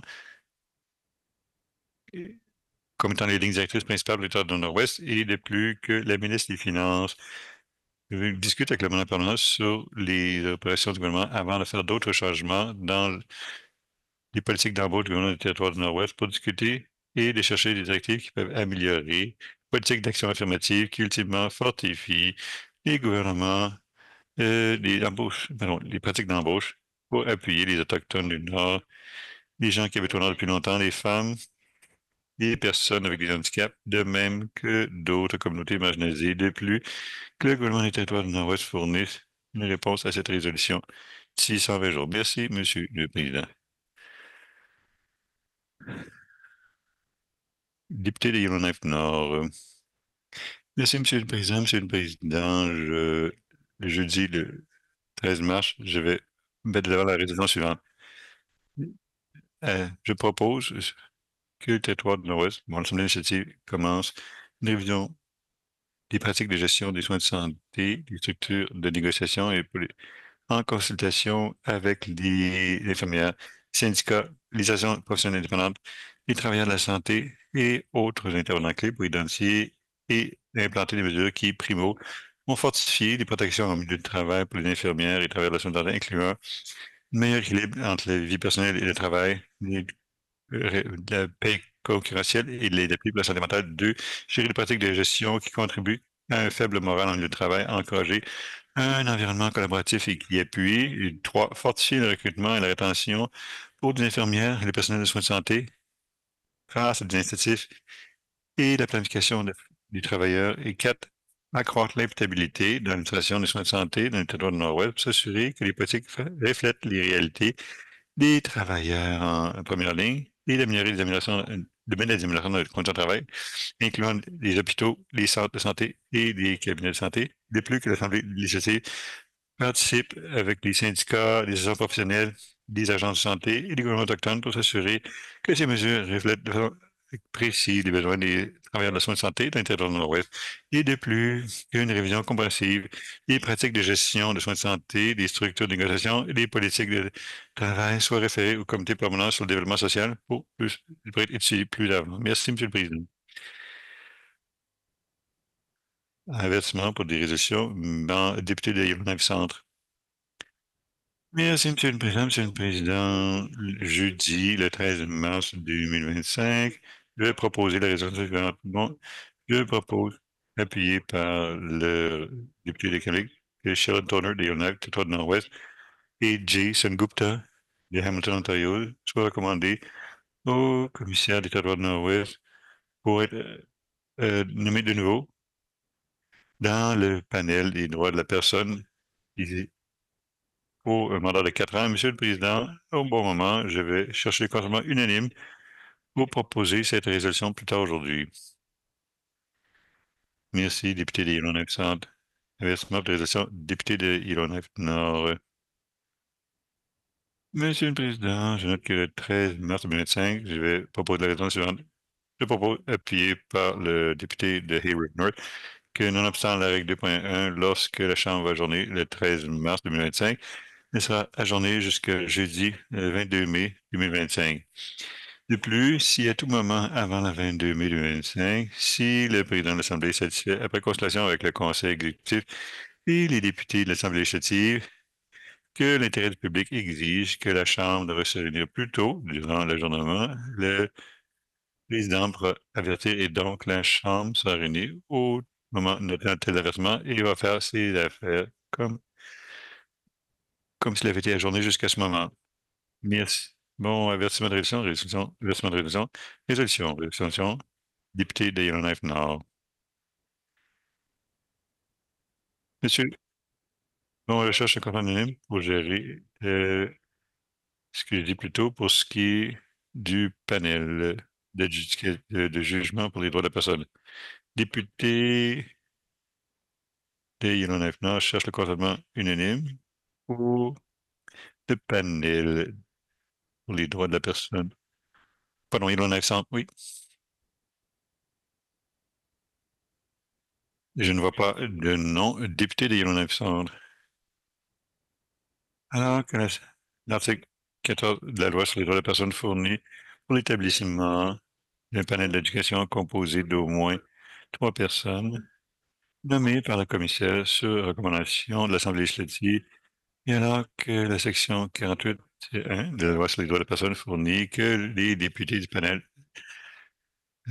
soient là pour un mandat de 4 ans, avec l'exception des premiers membres qui ont été nommés, et Étant donné qu'il y a en ce moment deux nominations au panel qui vont expirer le 31 mars 2025, et attendu que le Board of Management doit recommander à l'Assemblée législative et l'Assemblée législative est préparée à faire une recommandation au commissaire qu'il soit résolu, appuyé par l'honorable député de Kamloops, que Sheldon Turner de Yellowknife, État Nord-Ouest, et Jason Gupta de Hamilton, Ontario, soit recommandé pour le commissaire des territoires de Nord-Ouest pour être reconduit en tant que membre du Human Rights Adjudication Panel, le panel de jugement pour les droits de personnes, pour un mandat de 4 ans qui commencerait le 1er avril 2025.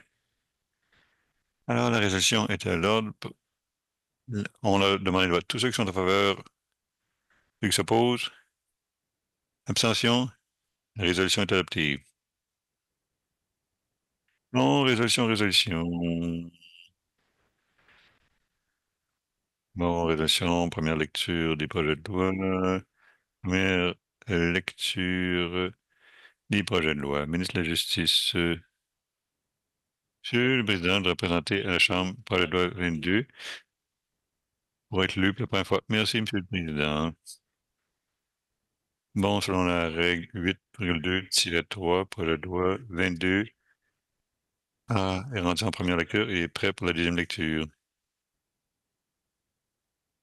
Première lecture des projets de loi, deuxième lecture des projets de loi, considération devant le comité dénié. Mon député de Trinité-Walladay va présider.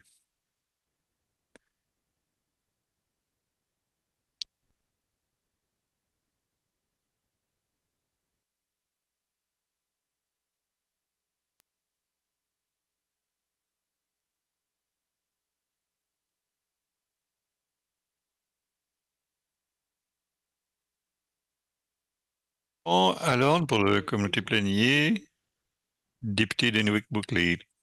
Merci, Monsieur le Président. Je propose que le président donne le notice du progrès. Bon, oh, pardon. À la résolution, on a demandé le vote. Tous ceux en faveur? Tous ceux qui sont contre? Adopté. C'est tous? Bon.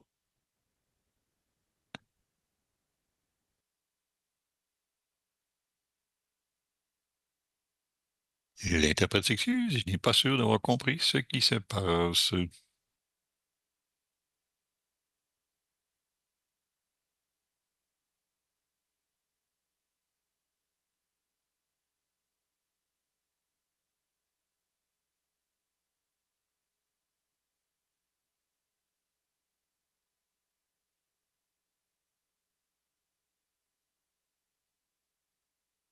Député de Trinité-Walladay.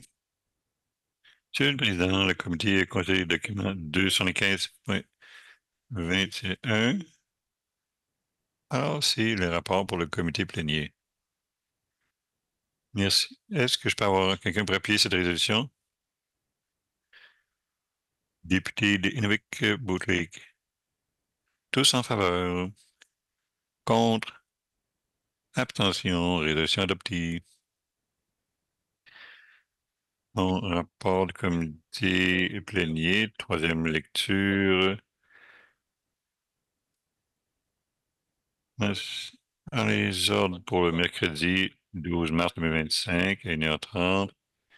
Prière, réflexion, déclaration des ministres, déclaration des députés, retour aux questions orales, reconnaissance des visiteurs dans la tribune, reconnaissance, questions orales, questions écrites, retour aux questions écrites, 14, alors, pétition, rapport des comités, la révision de projet de loi, comités spéciaux, soumission de documents, notice de résolution, bâtiment pour la première lecture du première lecture du projet de loi 23, 24, deuxième lecture du projet de loi 22, votation du comité de plénier, des projets de loi et d'autres documents, rapport du comité plénier, troisième lecture du projet de loi, ordre du jour. Merci, Monsieur le Président. Alors, la journée depuis mercredi 13 mars à 1h30 de l'après-midi heure locale.